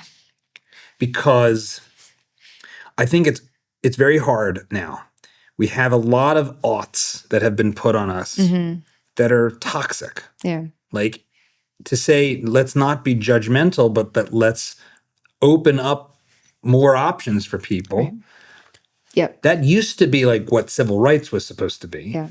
Now, And there's always been radicals in different ways, but now it's like what our kids encounter pretty quickly in popular culture is the opposite of this story. It's you ought not. It's Macron. Yeah. It's all this. But there's an asymmetry there. Yeah. Because one side, now there's all these sides. Everybody's got their line they want to push. And I'm, to try to be honest, I think about this and I say, well, there is probably, I believe that there is a happy place for most people that's not the same place that our culture is telling them to be. Yeah. That the happy place, the peak of the bell curve where most people will actually be happy is getting married earlier, having more kids than we do, making that family unit more of a centerpiece of your life than we say it is. Right. So that's a should. Yeah. That's a prescription. That's you would be better off if you did this. Yeah. You don't have to. Right. Right. But if most people are doing that, then you're gonna feel judged when you're not, and that's inescapable. How do you think about that cultural bell curve and if it should be different, then don't you need to be a little judgy? A little judgy. Don't you need to have some social costs on or something otherwise the other side is just going to win and we'll just be a barren planet with nothing but locusts. That's right. Well, so I guess the way I would put it is let the thing speaks for itself, right? That's like an old phrase. There's a Latin version of that, which I can't give you right around. The thing speaks for itself. And in a sense, I just wrote a story telling you about, look, sure, they volunteered to be interviewed. They didn't volunteer because they were miserable and wanted to shoot themselves. So they're pretty happy with their experience, but just their mere existence, right? You can find anybody with 5 or 6 kids who doesn't want to shoot themselves contradicts that other sort of mainstream normie narrative. Yeah. You'd just die if you had all those kids. But I think that descriptions of health, descriptions of fitness, I'm actually being very concrete, not philosophically healthy, but just physical, mental health and fitness, the kinds of things we'll say religious health and fitness, if you will, the kinds of things that go into a good life. And actually, what's interesting to me is that they tend to speak for themselves. But what you have to see is you have to see it. So you don't know what you don't know, right? Yeah. And so in a sense, I think it's the case that if you bring information to people that's an accurate portrayal of something important and good, that you don't have to take the next step and say, now you ought to do this. It actually speaks for itself. And I think that's a principle of the natural law or something like that. Now, I take it that your question really is the question you asked and not a separate question. Should we set up laws that penalize or promote? There's a separate question. That's a separate matter. That's a separate matter. I'm purely in the cultural realm. In the cultural realm. Yeah. I mean, I think that's still the case. And I actually think this is quite actually how things operate in general. How do the narratives, we say Hollywood has these narratives, and I'm always a little bit skeptical that there's one guy out there creating all the bad narratives. There's a handful. But we have this idea we are on creepy islands. Exactly, creepy islands. Which is all literally descriptions of reality. Yeah, exactly. So how does that influence people's behaviors? I mean, these shows don't tell you, they don't come out in between there's a commercial break. They're we really think you should sleep around, have many partners, destroy yourself. They show don't tell when they're doing it right. Correct. And that's the goal.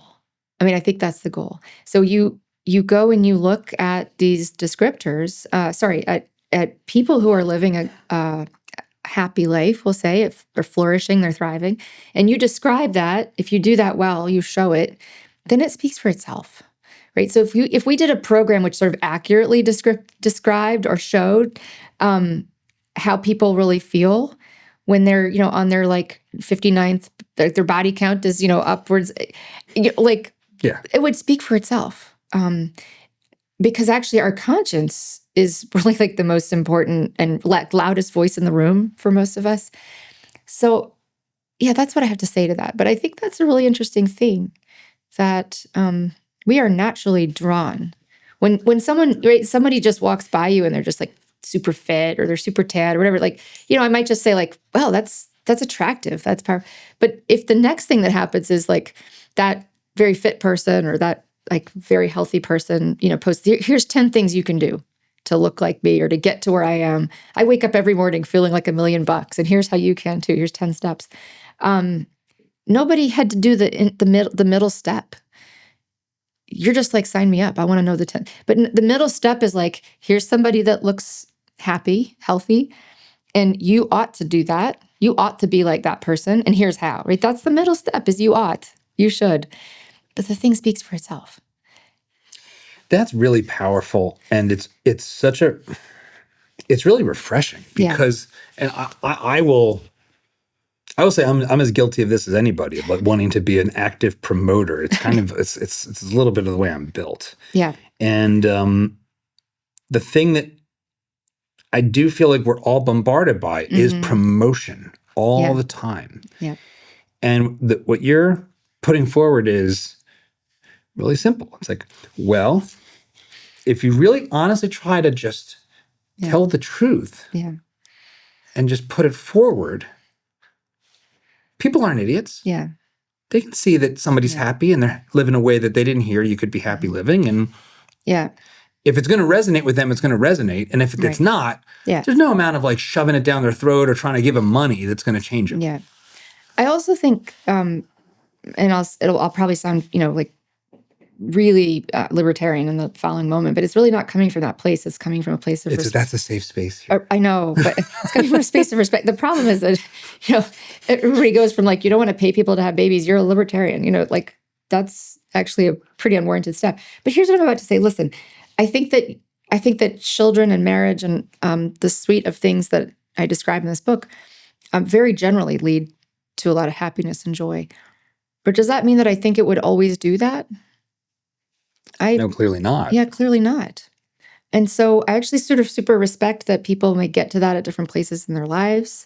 They may have baggage or trauma that would mean that, it might not be wise to transition to that lifestyle. So again, it's like, let the thing speak for itself, and then respect that people can and will, if they're not too wounded, right? Because many people are, that they can and will move, like take whatever steps they can in their lives to move toward the sun, right? Because people want to, right? That's like that proposition. Do people want to be happy? Like, people desire to know? Do they all desire happiness? Well, they do. What gets mixed up sometimes is they don't have good information about what will make them happy. I think one of the things that we're grappling with, and I think is going to get harder in this AI moment that is taking shape and AI and robotics really, is that I think there's a lot of things that are suffering and necessary. Yeah. Suffering sucks. Mm-hmm. But there's a lot of suffering that's necessary. Mm-hmm. And what I mean by that is that you learn through the suffering. Yes. And it turns out in many cases, you don't learn without the suffering. Yeah. This is the bubble boy. This is the fragility. Yeah. This is the peanut allergies because you don't get exposure. This is cognitive behavioral therapy. These are themes we come back to on this show a lot because it's at the centerpiece of what motivates me in a lot of ways, which is how do you be a person that fulfills the best of what you can be and more and beyond that. But it is you've talked about it, agency. Well, agency, I believing that your actions matter and actually taking them. Yeah. That's one definition, maybe. Right. But then taking them well, having them work. Yeah. Exactly. That involves a lot of suffering. That involves a lot of mistakes. Yeah. Marriage is hard. Yeah. I mean, going out, asking somebody out and having them tell you no. Yeah. Which I had plenty of experience with, let me tell you, especially in high school. I had no game. Yeah. The scars live with me to this day in some respects. Yeah. They can see you now. It's all suffering. And yet we are masters of reducing suffering through innovation, through this, through that, through social programs, through insurances, through the welfare state. Yeah. And this feels like part of the part of the challenge. There's like a baby in the bathwater thing that's going on as we jettison suffering and challenge and needing to be patient and needing to wait for things. Oh no, I can order it and it arrives in 2 minutes. That is creating like a different kind of person or a different kind of psychology in the same kind of person that sucks and is miserable. Right. So how do you think about that process going, that kind of like the problem of 21st century modernity? Yeah. I think that's a huge question. But yeah, that you want to be sort of forced into doing some things. And this is, I like the way you put that because it really dovetails with how I've started to try to explain this shift to people. Work is a great example. Most of us wouldn't work if we weren't necessitated to do it.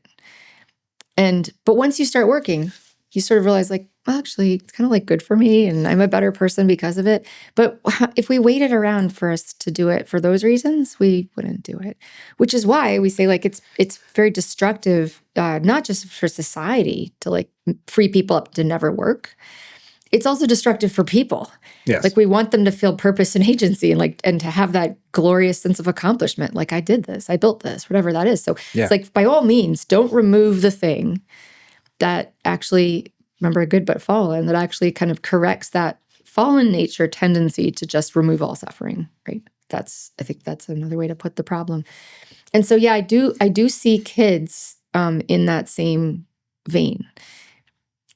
I don't think of it like this. Like there are a lot of influencers telling me that if I got in, I don't know if you are too, if I got in an ice bath a couple of times a week or maybe every day, like I would be better and healthier. And I'm not there yet. I'm not there that I believe in it enough or value it enough. I've done it a couple times. It does feel invigorating. Is it transforming your psychology and rewiring your brain? I don't know. I don't know. But I think what I do know is that for me, I would have to be pushed in. Yeah. Right. And that is like, I think, a way to think about it. Like, so there's nothing anymore that's going to push you into having kids. And because nature doesn't push you into having kids, and I can explain that. Please. No one's in a hurry to have kids. We'll put it that way. I wouldn't say no one's having kids. I'll say no one's in a hurry to have kids. So what's happening is you're getting this kind of end of the life course. You know, we know you've had Brad Wilcox on your show. Yep. Talking about kind of people viewing marriage as like a thing you do kind of at the last minute or something that you do after you've done a whole bunch of other things. I need to get my life together. So that I can get married. It's like, yeah, exactly. What do you think this life thing is? No, that's exactly right. Isn't that kind of the whole? Exactly. I don't know. No, I need to know. I need to find myself. It's like, where do you think you're going to find yourself? Yeah. Where's yourself? Where did you think that was going to come from? 100%. I'm being dismissive again. I'm sorry, but that's my tendency. Well, I think it's some of these ideas, some of these narratives deserve that. But I don't know how you would know that there's a different way until it had happened to you. And so you'd have to be pushed in, right? So maybe, in fact, there are a lot of really quite moving testimonies about this from people who did accidentally have children. Like I was very influenced and quite moved by a book that was written 20 years ago now by parasociologists about the urban poor and why they kept their babies. So it's called Promises I Can Keep. And one of the things that was so cool about that was it kind of illustrated this point, like, well, you've kept your baby, but then they look back and they go, well, this made me who I am. And I don't regret that. And that was like really important. Now, someone like Katie Faust will say, well, that's kind of still like a selfish view of parenthood. Like that you sort of focus on the way it makes you better rather than just like, it'd be great to have like Bobby or Sue in the world. And I think it's fine to like highlight that piece. But since you're talking about suffering, the nature of suffering, I think it's really fair to say that kids are no longer necessitated by our very strong desire to come together. And this is kind of one way that, I've seen this in early demographers. Early in the sense of like, they were writing about this, 60 years before I started thinking about it. And they're saying, the big change here was that people used to get married, have a couple kids, and then sort of be like, I kind of reached my limit. So is it okay to like use a condom? Is it okay to stop? And this was the moral question for churches at the beginning of the 20th century. But the norm was like, you got married, had a few kids. It was hard not to. That's right. And that was one of the reasons you wanted to get married. Yeah. You're falling in love, and that love is sexual, and that's kind of how we're built.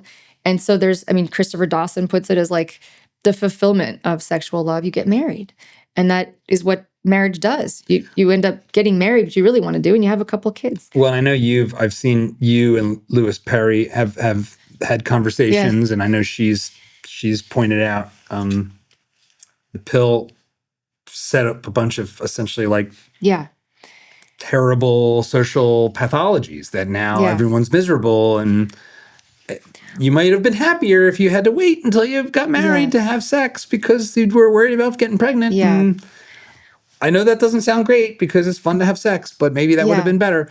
And there's interesting social dynamics that changed. There's a social thing that changes. I think is really quite massive, but I think that your explanation is the best one. Actually, your explanation is the best one. Well, the one you just unwittingly gave, which is now you could get married because of the pill and good birth control. I mean, to say like before it was possible, but the pill really makes it. The pill really makes it good. Yeah. I mean, like you just get married. What it does is it's like there's a big pull for people falling in love to get married. But suppose now the big pull to get married is not the same decision to start having kids. The decision to start having kids is like jumping in the ice bath. You kind of have to get pushed into it. But if the big draw to get married is the push to get into the ice bath, it kind of works out. You're like, well, I'm a little afraid to have kids. I don't know if I can do the responsibility. I really love this person. I can't wait any longer. We really like to. So you kind of basically, you have this thing that pushes you into the cold water. I would need the cold water push. And what we did with this technological shock, right, is we said, now you could just get married and then just kind of think about when you want to get in that cold water. Mm-hmm. Or do that suffering, do that pain. And even if people are really persuaded that it will be worth it, they'll become better, like all of those kind of like self-fulfillment reasons, you're still like, but I'll just wait a little longer because I like what I'm doing and I'm comfortable and it's like a lot of pain and I just wait a little longer. And if you just sort of scale that up to everybody is now deciding when to get married first and then when to start their families later, you kind of get postponement into those less fertile years later and later. And so that's just coming out of your story. Like, what does it mean that we've become the kind of people that really, really, really avoid suffering? And we've got all these new ways to avoid it. Well, this is another way.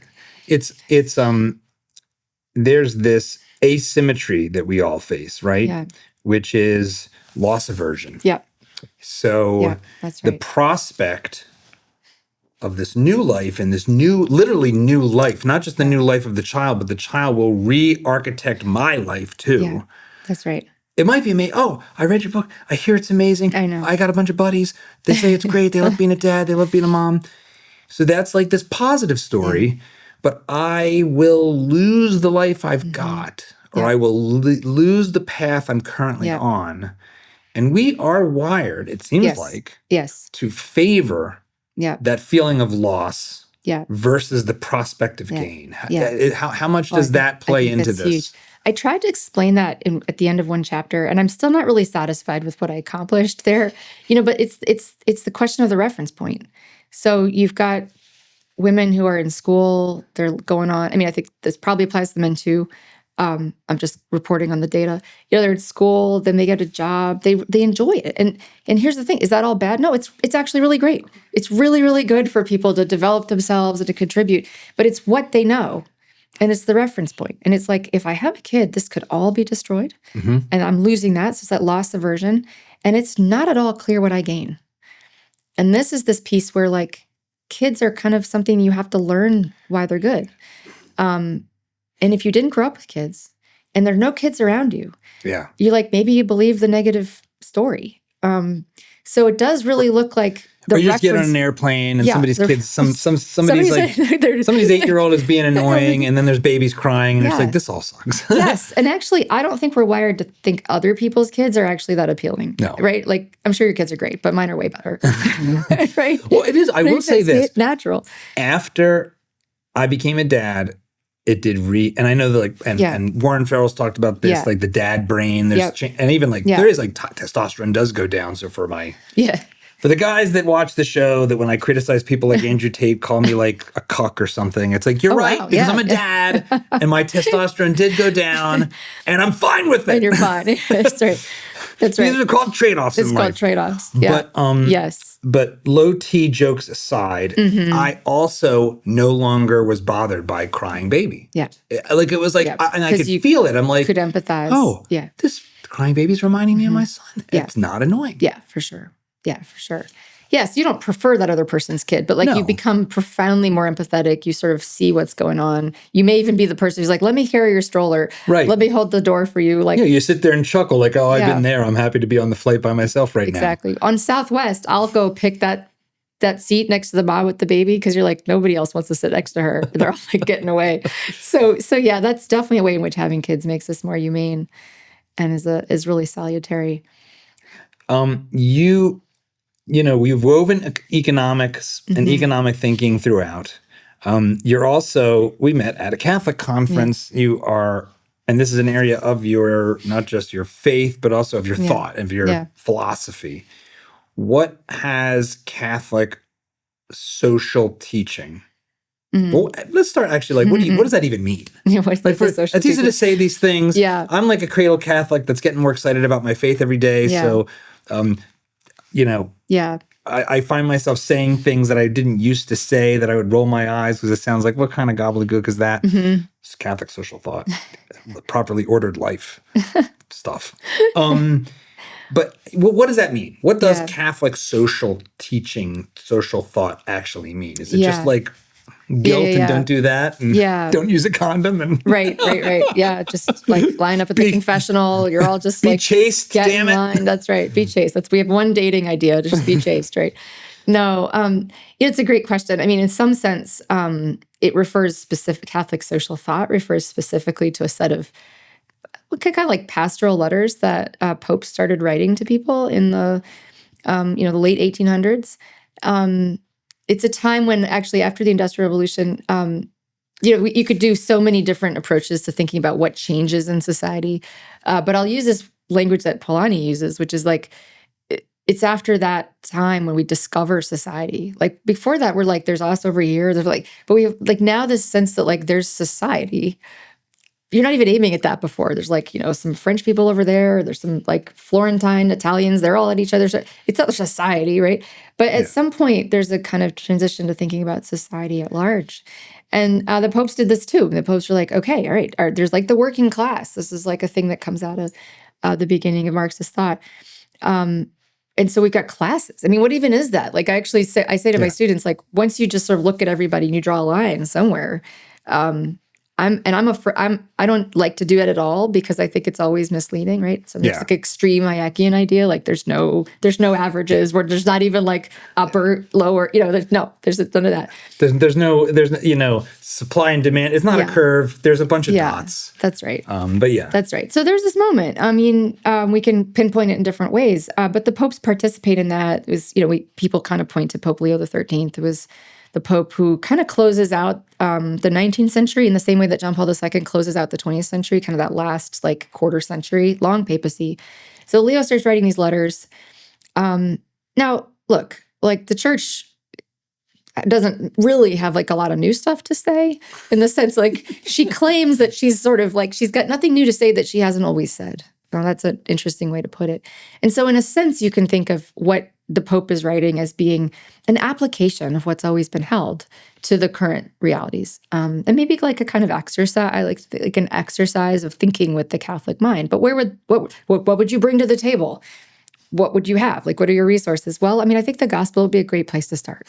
So in a sense, right, you've got the gospel. You've certainly got the ancient moral teachings that are embedded in the Jewish tradition, the Ten Commandments. That actually turns out to be a pretty important part of things, like the Mosaic laws. I mean, I don't know how you can have a prescription against theft if there isn't private property, right? Like, thou shalt not steal. Well, stuff has to belong to somebody before you can have theft, right? But that turns out to be a big piece of the set of what we call the social teachings. So there's these letters that are written, but you're basically bringing to the table, the Pope is modeling what it would look like to bring to the table gospel thinking, the history of moral reasoning, the principles that were developed in the scholastic times, the Middle Ages. And you oftentimes see them even quoting like just saints who are spiritual teachers. And they bring all that to the table and say, like, well, what do we think about the socialist problem? Like, okay, we've got all these working class people now. There's a class, and they're workers, and there's like an awareness that we're all workers, right? So there's that piece of society that's been discovered. And how should we think about it? Should we take away their property and redistribute it? Well, no, we don't, that's not right. We shouldn't do that. Well, what should we do? Well, we should order ourselves. There's that word order that you used. And so actually the popes refer to this stuff as, especially in those early days, principles of right order, which is a really funny sort of like language. And I think of it as like, well, is the teaching that you shouldn't steal and you shouldn't even covet your neighbor's goods? It's pretty powerful. Is that not a principle of like social order? I mean, it's a command, right? So like God says, don't steal. Yeah. But isn't that also sort of like a principle of social order? And of course, Aquinas says, like, obviously it is. Like, stuff has to belong to somebody or things would be in chaos all the time. Like, nobody would know, like, whose is what, right? And then we'd have a question of who should take care of stuff. We all own it means no one owns it. You should fix my car because actually, like, I don't want to take care of it right now. So, like, it's a social order as well as it's a moral command. Like, so that we don't think of the principles of the moral life, which include for certain like the 10 Commandments, and there's like now, but just going to be clear, like obviously when Jesus came, he wanted to reject an overly long set of rules on personal behavior, like in dress and all those things. He sort of was like, that's all too much. It's a little simpler than that. So we might sometimes refer to something like Augustinian liberalism. We sometimes say like, Augustinian minimalism. Sometimes people say like, actually, you don't need to have 40 million commandments. You could, but like, don't steal, don't cheat, like don't lie. Like these are pretty important. So love God and love your neighbor as yourself. As yourself, exactly. So this like little set of things, like what are those things? They actually have myriad implications for society. And they're not just for us personally, so we're like a good person and don't have to go to confession, or we should go to confession, right? It's not just that. It's not just the moral law in that sort of, what would be there, like almost like Pharisaical sense, but they're sort of guardrails. If you build these things into your law and policy, that'll be a good starting place. Like try to not encourage murder. That would be a really good thing. And so obviously it's very pro-social, right? Don't kill each other is a very pro-social commandment.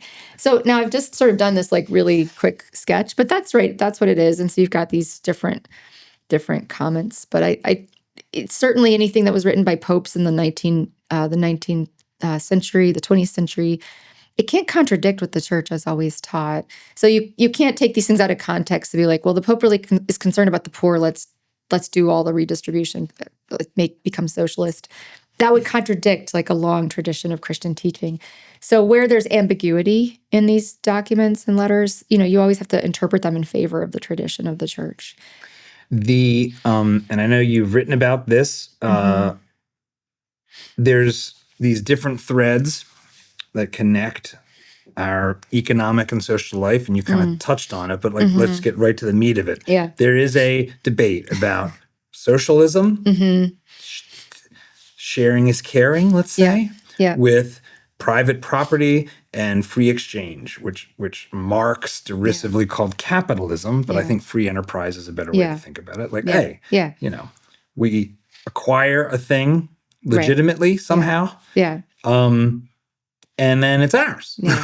And if you want it, we got to do it. We got to make a deal. To do something about that. We got to make a deal. Take it. If you just tell this guy to point a gun at me, that's not legit. Right. And that's basically just plunder by another name. But there are threads. There's the liberation theology. Like how so, and I do feel like obviously like the current Pope Francis comes from the old, like the Argentina of the old ways, the pre-Millet Argentina, the Peronist Argentina. So how do you square the meek shall inherit the earth, the last shall be first. Right. I will give you my son and he will die on a cross in the most brutal, horrible way imaginable. Right. The sacrifice, the surrender. There's a lot there as a Christian to point you towards something that at least rhymes with socialism. At least it sounds a little like communism. So how do you grapple with that? How do you explain why those aren't the same things, why we shouldn't just all be socialists now, because obviously Jesus was a socialist, really, if you really want to blah, blah, blah. Yeah. So I think that maybe there's a lot of ways we could go, but the best way to maybe just get right to the point is that the means don't justify the ends. Sorry, the ends don't justify the means. There you go. Sorry. So the thing that we're thinking, like you said, rhymes with socialism. We're thinking everybody should be taken care of. The good things of, this is a principle, the good things of the earth are meant by God for all to enjoy. Those are the kinds of things we think about as the care for the downtrodden. And we call this like that. That 100%, like 1,000,000%, Christianity wants that, thinks that's good. The question where it's like, well, are we on board with socialism, liberation theology? Is are the means licit, right? So, right, like so we want people to suffer less. Can we just go kill the suffering? Like that will eliminate the suffering, right? And actually, that's becoming something we have to worry about. Like we've got all these countries assisting people and offing themselves so they don't suffer. It just happens to be they're also expensive, but let's not pay too much attention to that, Canada. So I don't know any other way to do the logic except to say, well, is taking people's property like illicit means to getting to that end? And I think it's not. I think the Christian tradition has upheld that it's not. Now we could tell the story like, well, what if it's not exactly like taking it from you? But we all get together and like the majority agrees that right. So like, okay, so it's mob rule taking. It's not I'm taking, it's we taking. And therefore it suddenly went from bad to good because now it's a mob instead of you. Exactly. So I'm well aware that, to do this quickly, we have to sort of skip over some nuance there about kind of political order and what constitutions look like. And maybe like the right to private property has got some exceptions and we could probably find a few. But basically the thought is like, we can't use an illicit means to get to a good end, and that we affirm that end, but we reject this means. Well, actually, does that kind of let rich people off the hook? Is this just like a kind of big pro-rich situation? That's exactly what the popes were accused of when they started writing. Actually, no, not at all. If now we're in a situation where we haven't like worked out a big social structure where we just automatically take your stuff and give it to somebody who doesn't have it, well, now it's actually on you. It's on you to do what? To find ways to use your wealth to benefit other people. You may certainly, the Christian tradition say you have a very strong moral obligation to give things away. You personally, like not, like some magistrate decides, but you personally have not to give. Not the tax man on your behalf. You have to give alms. You have to look to the people who are suffering. You need to like orient your creative energies to think about things. So like Christians have done schooling, right? Or they've tried to educate people. They're all different ways. Some people use that language of inclusive economy, like trying to find ways to bring people into productive work, that sort of thing. Yeah. So I think it kind of comes down to that. It's like, okay, look, like you got to rule out these illicit means, however tempting they look like. But I would definitely want to affirm that the thing we all have in mind, where everyone's taken care of, rhymes with socialism as a goal. It's just we can't do socialism to get there. And actually, right, then we get to that empirical question. Does it even get us there? Yeah. And you look around and you're like, well, I don't know. They tried it over there. It didn't really go very well. So that's but the reason I put it's never been tried, Catherine. No, it's never been this tried. Time will be 40 different. nations, but never been tried. Not really, not fully. The reason I put the empirical point second is because I am really quite fed up with the constant idea that we should settle these really debates about justice by appealing to facts or appealing to sort of like the empirics of things. Because we know that the reason these things keep winning out, like the socialist sort of tendencies keep winning out, is because people think it's more just somehow, right? They want to think about justice. They actually want to, and so what we're doing is like, well, it doesn't work. And they're like, but it's just, right? They keep wanting. So we really do need to make that argument on the justice level. AOC has this moment with Anderson Cooper where she says, it might not be exactly semantically correct, but it's morally right. It's almost an exact quote. Right. And there's a resonance there. Yes. And I think you're right. I think that the utilitarian style of thought. I'm going to push on this even further. I'm curious how you think about this. I've come to believe, and I'm experimenting this. I'm testing this on people that come on the show, that utilitarianism, which is the greatest what is right is whatever benefits the most people the most, whatever creates the maximum amount of utility. Yeah. That is fundamentally like the slippery slope to communism. That like that kind of thing presupposes actually that the ends do justify the means. Like that's one way to describe what utilitarianism is. Yeah. But even more than that, more deeply than that, that the presumption that it's possible to know how we've maximized utility for X number of people in the society, and like where's the measurement for that? Right. The fact that that's even believed that that's possible, even though it's like a failed experiment on the part of people like Mill and Jeremy Bentham. I think it was Bentham that said, like, I'm going to create a util. Like some synthetic. it's like Marx and like, well, what's is all labor the same? Well, it's like, well, there's simple labor and there's complex labor and there's some kind of mushy unit of labor and labor plus two. Right. Would you agree with that? Yeah, for sure. I mean, so I don't think you said the word yet, but I'll say it. The utilitarianism is associated with individualism. And the reason I think what you just said sounds unusual, maybe to a lot of people, is we think like, well, how is individualism the same thing as communism? Or how could individualism lead us to more socialism or more of a communist ideology or mentality? Because people think that communism is like collectivist. And we think about individualism as collectivism as like two opposite extremes, right? You can't be both. But in fact, they're each a kind of radical claim about the nature of one person, right? So one says, like, you've just got this one person. You just got these people are like islands. Like Mill says, the things that concern only you, that you just complete freedom. You don't get interfered with. And you're like, but what concerns only me? Like, what do I do that doesn't also implicitly like affect my kids, right? If I like run around naked, I'm obviously embarrassing my kids, but Mill would say like, we shouldn't bother her. Like she's not harming anybody. So you've got that. So this is kind of radical individualism. But the problem is it thinks about people as these kind of isolated things. Atomized. But what do you need to get a collectivist society? You need like an aggregate of right? It's like ants. It's, like bees. It's like a collection of individuals that we sum up, and each one is the same. Each one doesn't have more weight or less weight. And if I run around naked and offend people, it's not the case in this society that I offend my kids more than I offend people who don't know me. But we know that that's not true either, right? If I leave my husband, I'm obviously offending him a lot more than I'm offending some other third parties. So I think the way the popes would see this, and I've made that argument, is that these are really two sides of the same coin. So if you get like a really individualist society, you're going to be massively collectivist pretty quickly. And you can see how this works, right? If you sort of postulate like, I'm my own man, I'm not like a spouse, I'm not a mother, I'm not a father, I don't have any obligations to like close ties.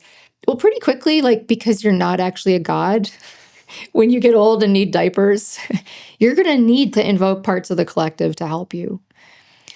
And that's where you need to sort of like rope the collective in. So the individualism leads you to that, I think.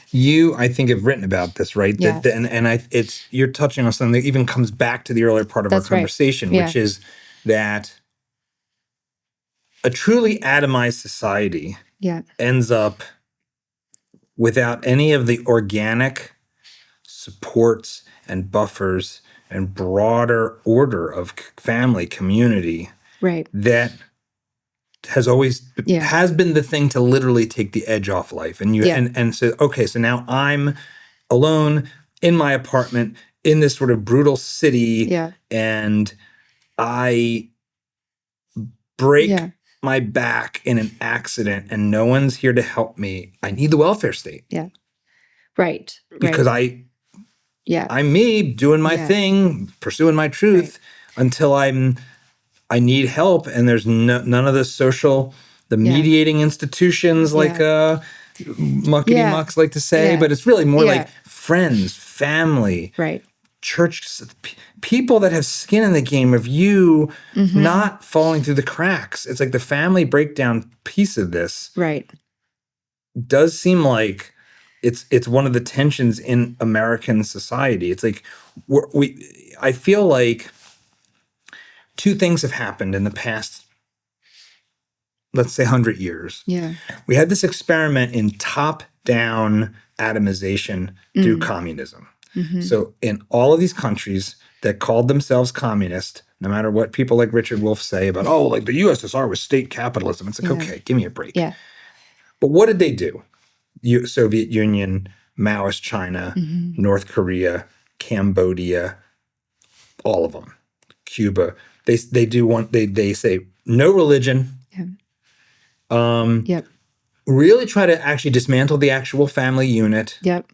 Like philosophically, ideologically, it's right in there. It's in the Right. books. The attack on the family. Marx hated God, hated faith, hated family, he saw all of these things as an impediment to, like what you're saying, a certain kind of individualism, kind of a denatured individual. And then it's a disaster. Yeah. So that was one path. Very clear if you're paying attention and know anything. Yeah. America feels like it's in danger of a different path that kind of looks like it could end up in the same place, which is wealth, prosperity, technology, ease, comfort gives rise to, it's easier to be comfortable on my screen than to engage in a romantic relationship that's going to break my heart. Right. It's easier to not work than to work, and so far somebody's willing to cut me a check. Maybe that won't happen, but by the time that check stops getting cut, maybe I'll be dead. I hope. Yeah. Like there's 7 million men, working age men that aren't in the labor force, that aren't working, and like I don't care. Like the economics isn't what's interesting to me there. It's the humanity of that. Yeah. That does feel like the other path. It feels like those are the two paths that like. Yeah. Are one took us straight to hell real fast. This feels like the boiling frog path that we're on right now. Right. Oh, I think that's right. The boiling frog path. I mean, this is. I think I'm probably going to do the straw man wrong, but I think this is what the post liberals are worried about. Like they're in the best sense. I mean, kind of like we sort of freed up the individual to be like a god, but it turns out he's not really. And then it's Nietzsche stuff. God is dead, and what comes next sucks. Yeah, exactly. We just wait till you're right. So what's missing in both of those pictures, right, is like, well, what are we meant to be? What and really you said, like, okay, this is sort of this godlike individual. He's kind of enabled by wealth and technology to be on his right. Like I don't even have to go into a store anymore and order anything. It's just going to be like my thumb on my phone. Some driver like will deliver my Chick-fil-A order, and I don't even need to like speak to anybody at the Chick-fil-A. It's going to show up like in a bag on my doorstep. Well, let's push it even further. Yeah. You're here. We're in Austin. You're actually in for this conference. That's this like kind of pro having babies, pro-natalism conference. So of course, there's a bunch of BBC reporters saying, "Aren't there Nazis there?" It's like you can't not have the BBC calling us Nazis while rape gangs roam their streets. But there is a sect. It's like adjacent to our kind of right of center, let's say, who are sort of these techno transhumanist, post-humanists. Who are like, well, no, let's keep going and let's have pod babies and let's do sort of like robot surrogacy and it'll be Gattaca and this is the only path. Yeah. All right. So tech I've thrown a lot at you. So like tech is great, right? And like I like my iPad a lot, and I like my Apple Watch, and I like to count my steps. I mean, all these things are great. Wouldn't it be nice if we just had like a little set of suggestions about which techs would be maybe to be worried about? I mean, in other words, could we have like a couple of fences? We do worry about these things like technological imperialism or the technological imperative, like because we can do it, we must do it. Or someone will do it, and therefore we're in a game theory trap, and it will be done. Yeah, and so you see this concern. I mean, like, well, maybe we just have to shut it all down and just be Amish again. Like, no, like none of this. But couldn't we have some of it, right? And what is the guide? And I think that the position that like traditional Christianity has taken, or at least as I interpret it, is like, yeah, there's a guide. It's really helpful. And the main thing is that we are not these atomized individuals. And like kind of question of who we are as human beings and our relation, like where did we come from? We came from a good God who made us and wants to be with us forever. We go back to like the Baltimore Catechism, or really basic catechisms, like who are you? Who made you? Why did he make you? He wants to be happy with you in heaven forever. These kind of ideas. And then, of course, the traditional family becomes a very important part of that story. So we are meant to form families that are permanent because God wants a permanent relationship to us. So there's this kind of analog between the heavenly provenance in what we're sort of imaging on Earth, right? This image of the divine. And so basically that image of we aren't atoms. Nobody was ever just an atom, right? Everybody had a family. Yeah. And so we we're all supposed have parents. Yes, we're supposed to build families. And actually, so it puts some fences on, like, could we put the babies into like incubators? Could we have the artificial wombs and the surrogates? It's sort of like, look, tech is great when we're using it to cure kids with brain cancer. That's medical tech. It's a miracle. We should do a lot of that. We should use our science as much as possible to assist things that aid us in being more deeply alive as family members, as mothers and fathers and spouses. But we need to find some way to fence out the things that are maybe, they look sweet on the surface, but they're like candy and they're not good for us. And that's, I think, the difficulty we're in, because everybody's like unmoored. They're like, I don't have any idea which technologies we can have and which ones we can't have. And of course, I mean this quite generally. So against the collectivism and the individualism, instead you have this thing in the middle, which is like, actually, we're not atoms. We are sort of in a group, communion of people, and that's good. But we're also sort of, our individual agency matters. So, but your individual agency, going back to the thing we talked about at the beginning, it's actually in the service of those people around you. How cool is that? Like, dad gets up in the morning and he's going to suffer. For me, for me personally, it's sort of like his job isn't to suffer for like people he doesn't know, but if he is a virtuous guy, like his virtue will spill over to society and it will improve the lives of people he hasn't met. But it's got to be actualized. Like, he's going to live and die for that woman and those kids. And that's okay. Even though it looks like a kind of privilege, right? Because I'm going to say that word, right? Because that's part of the way that I think the traditional family comes under attack is, well, not everybody has that. And like, is that all right? So that's protective. The traditional family is protective against these two different ways you can teeter off into like socialism or collectivism. But I think it also kind of helps us, at least, I don't think there'll be a universal way, but at least sort of understand, like, Christianity can help us work out which technologies are okay. They're means that are acceptable, which ones are not means that are acceptable. But we need that. We obviously need that. We've got up like a million proposals about how to like prevent our kids from growing up on screens, and the pornography that's coming, which is obviously enabled by technology. So wouldn't it be great? I mean, that's what we need. We need sort of fences. One of the things that, as we sit here, we're in Lent, and wearing black. It's Friday too. But yes. Well, but one of the things that seems like a pretty great tool, which is part of Lent, and there's other traditions have similar things, is to give something up. To say, look, how do I know if this technology is good or bad? Well, one way to look and say, let me give it up for a month and see how I feel. Right. Like, do I feel more anxious or less anxious? It's funny how Christ talks about anxiety in a lot of the dialogue in the Gospels. Yep. I will give you peace. He talks about, but he said the word. I mean, I'm sure it was in Aramaic or whatever. But anxiety is actually specifically called out. Yeah. I find that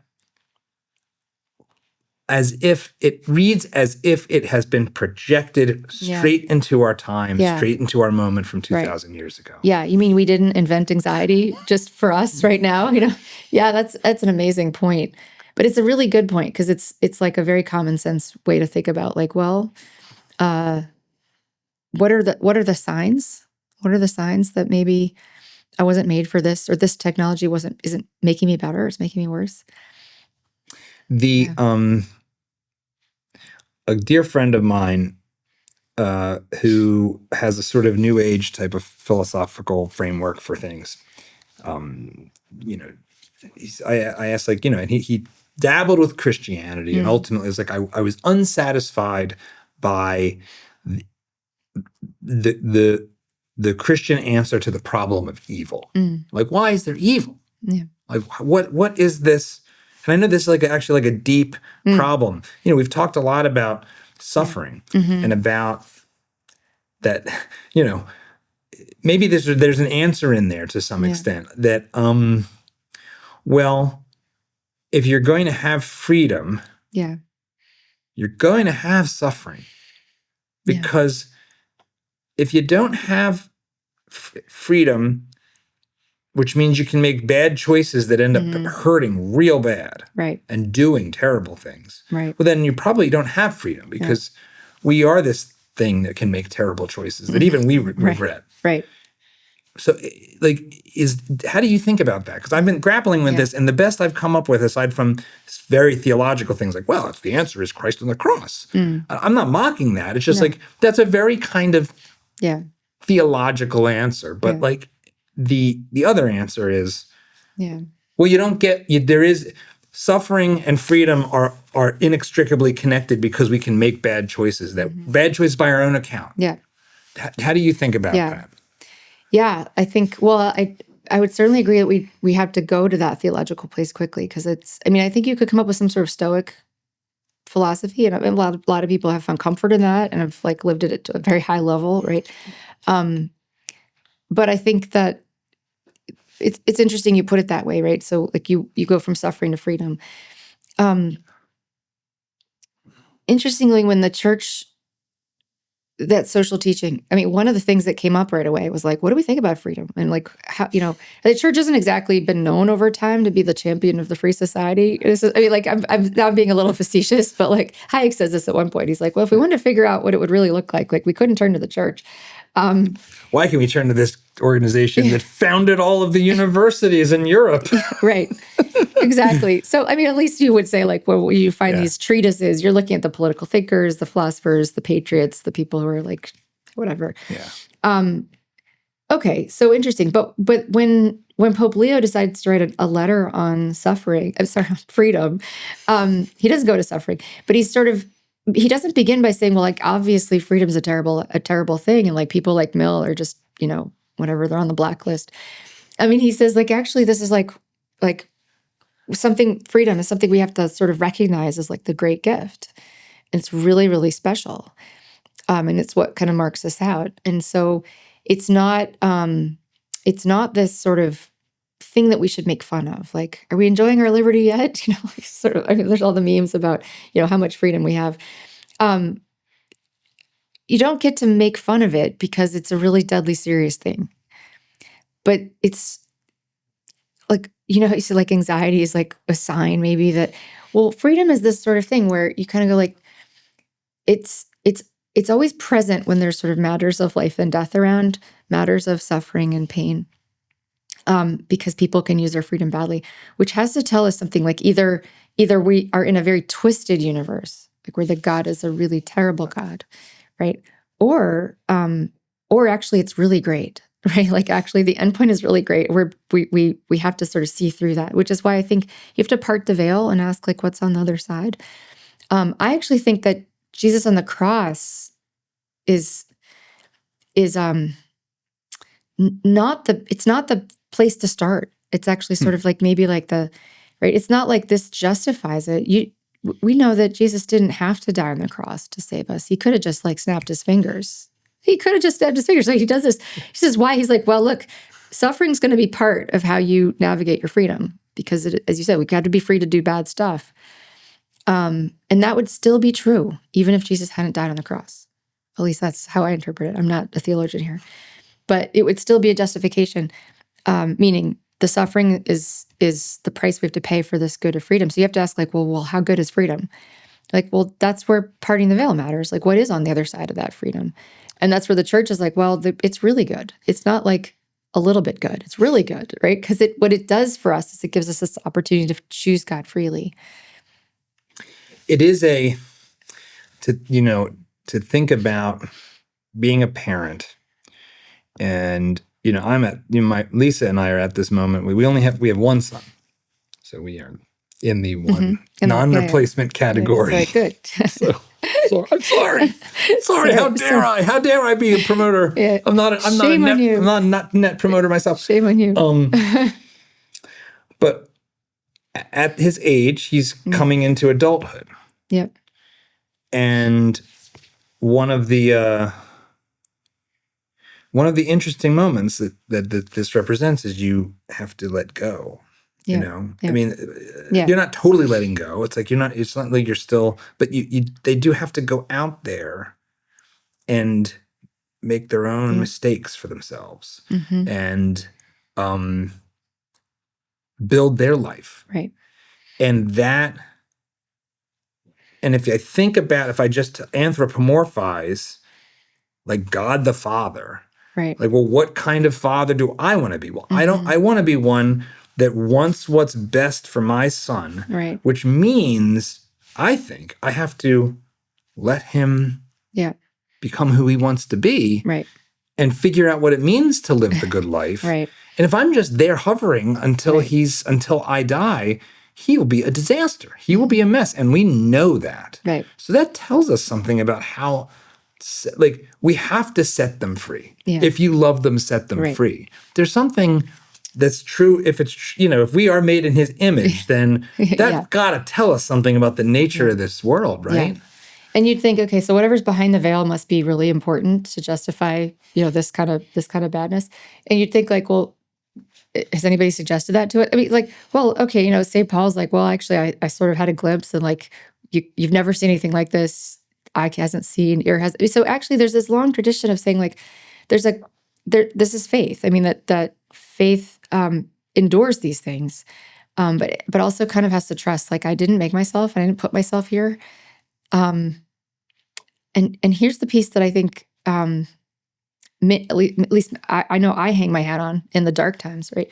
Is that the glimpse we have? I mean, we all experience suffering constantly, but we get these glimpses of actual beauty, of actual goodness. And so, actually, when you say suffering is over here, am I sure? Like, I know suffering is happening.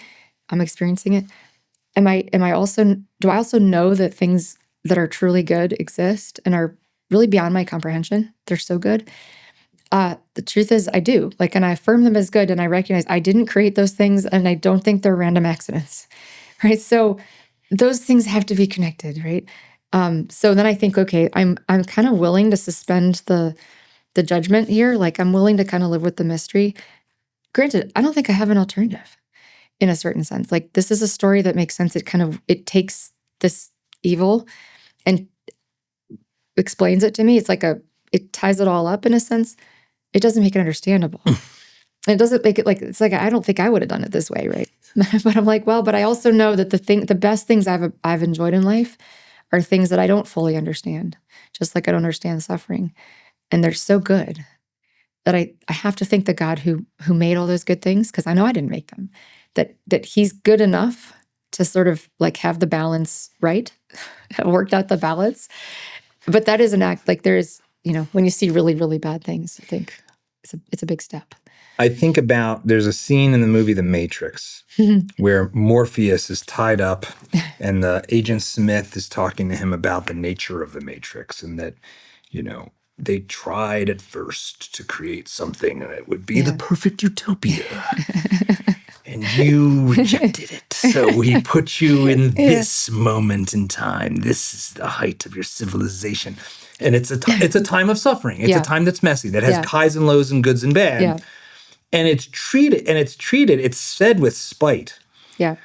But it's actually very profound, and it really sort of speaks to this, to what we're talking about, that we're made for times such as this. We're made for a time, this is what we are. And we see it reflected at every level. And I think as we look ahead to this world that's looking harder and harder to comprehend in a lot of ways, that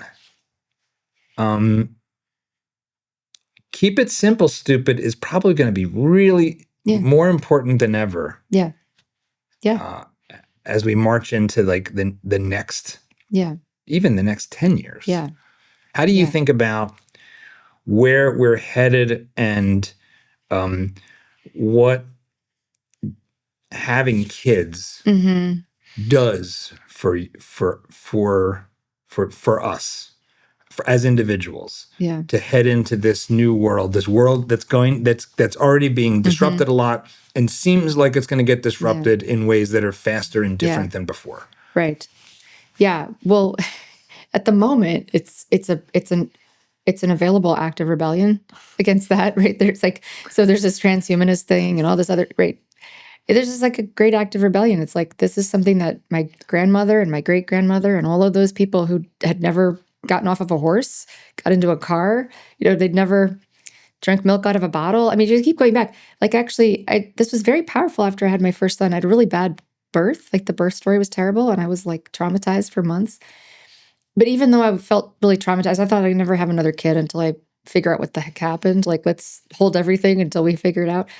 But I remember really immediately thinking, like, wait a minute. Like, you're looking around, you're like, so all the people that got born, that was what, like, something really bad happened. Everybody got born through suffering. And that, I immediately thought, well, I don't regret that, even though it was super bad, because it's like it's giving me this solidarity with all these other women throughout history. That, like, women dying, giving birth, like women having all such horrible things. And somehow that notion of solidarity with other human beings who've suffered great things, it's somehow that I was able to count that as worth it, which I can't really explain. But it speaks to this idea that, first of all, like, this is a keep it simple sort of story. Like, you can have kids and just love your wife and love your husband. And, like, actually, there's an act of rebellion in that. Like, I don't need to have 40 partners or whatever. Like, just loving this human being, it's an act of rebellion. Now, I'm a kind of rebellious person. So, like, maybe that doesn't sound great to other people. Like, I don't want to rebel against anything. But when you see that things are kind of really messed up, you're like, what could I just hang my hat on? Like, I need, like, a firm place to stand. So I think that's available to us, and thank God it's still available to us, right? Like, we can still get married and have kids. I ask this question of every guest. The show's Dad Saves America. Yeah. I think it's a role we play as men. I can play. I think should play if we can. If we can get there, we should. That is heroic, and that echoes out to the society. Yeah. How do you think about your role in the American story? My role in the American story? Well, I hope that people look back and see, like, March 2024 as the moment when people started having more kids. The publishing date of your book? The publishing date of my book. Like, there's going to be like a baby boom after the book. Now, that's like kind of a facetious answer. What I really hope my role, I mean, I really love this country so much. I grew up just thinking this was the best place ever, best country ever, love this country. Grew up and realized I didn't really know a lot of the country, and I got out west more, and I really fell in love with the American West and have spent the last 5 or 10 years trying to get to know it better. So first and foremost, I hope that people take out of my work and just the witness of my life, like a reason to love the country more, like reasons to love the country more. And I think love of country is deeply related to love of family. Like, I think these things are together. So if I could just, play that role to kind of help bring those two things together, family and country, right? Because there's bad forms of nationalism. We've talked about some of them, or we've mentioned, some of them, but actually patriotism is sorely needed, and it's always needed. But I think family, the importance of the traditional family, the role of the dads, like these things map together. So I don't know if I'll start a baby boom, although, like, I'm not ready to say no yet. But I do hope that maybe I could help influence people's hearts to love more, right? Anyway, but I'm just a mom, so we'll say just a mom. Just a mom is just fine by me. I will be content with that. Back to my grad school years, if it's between another book and another child, like, I'd take another child. Catherine, thanks for being on Dad Saves America. You're welcome.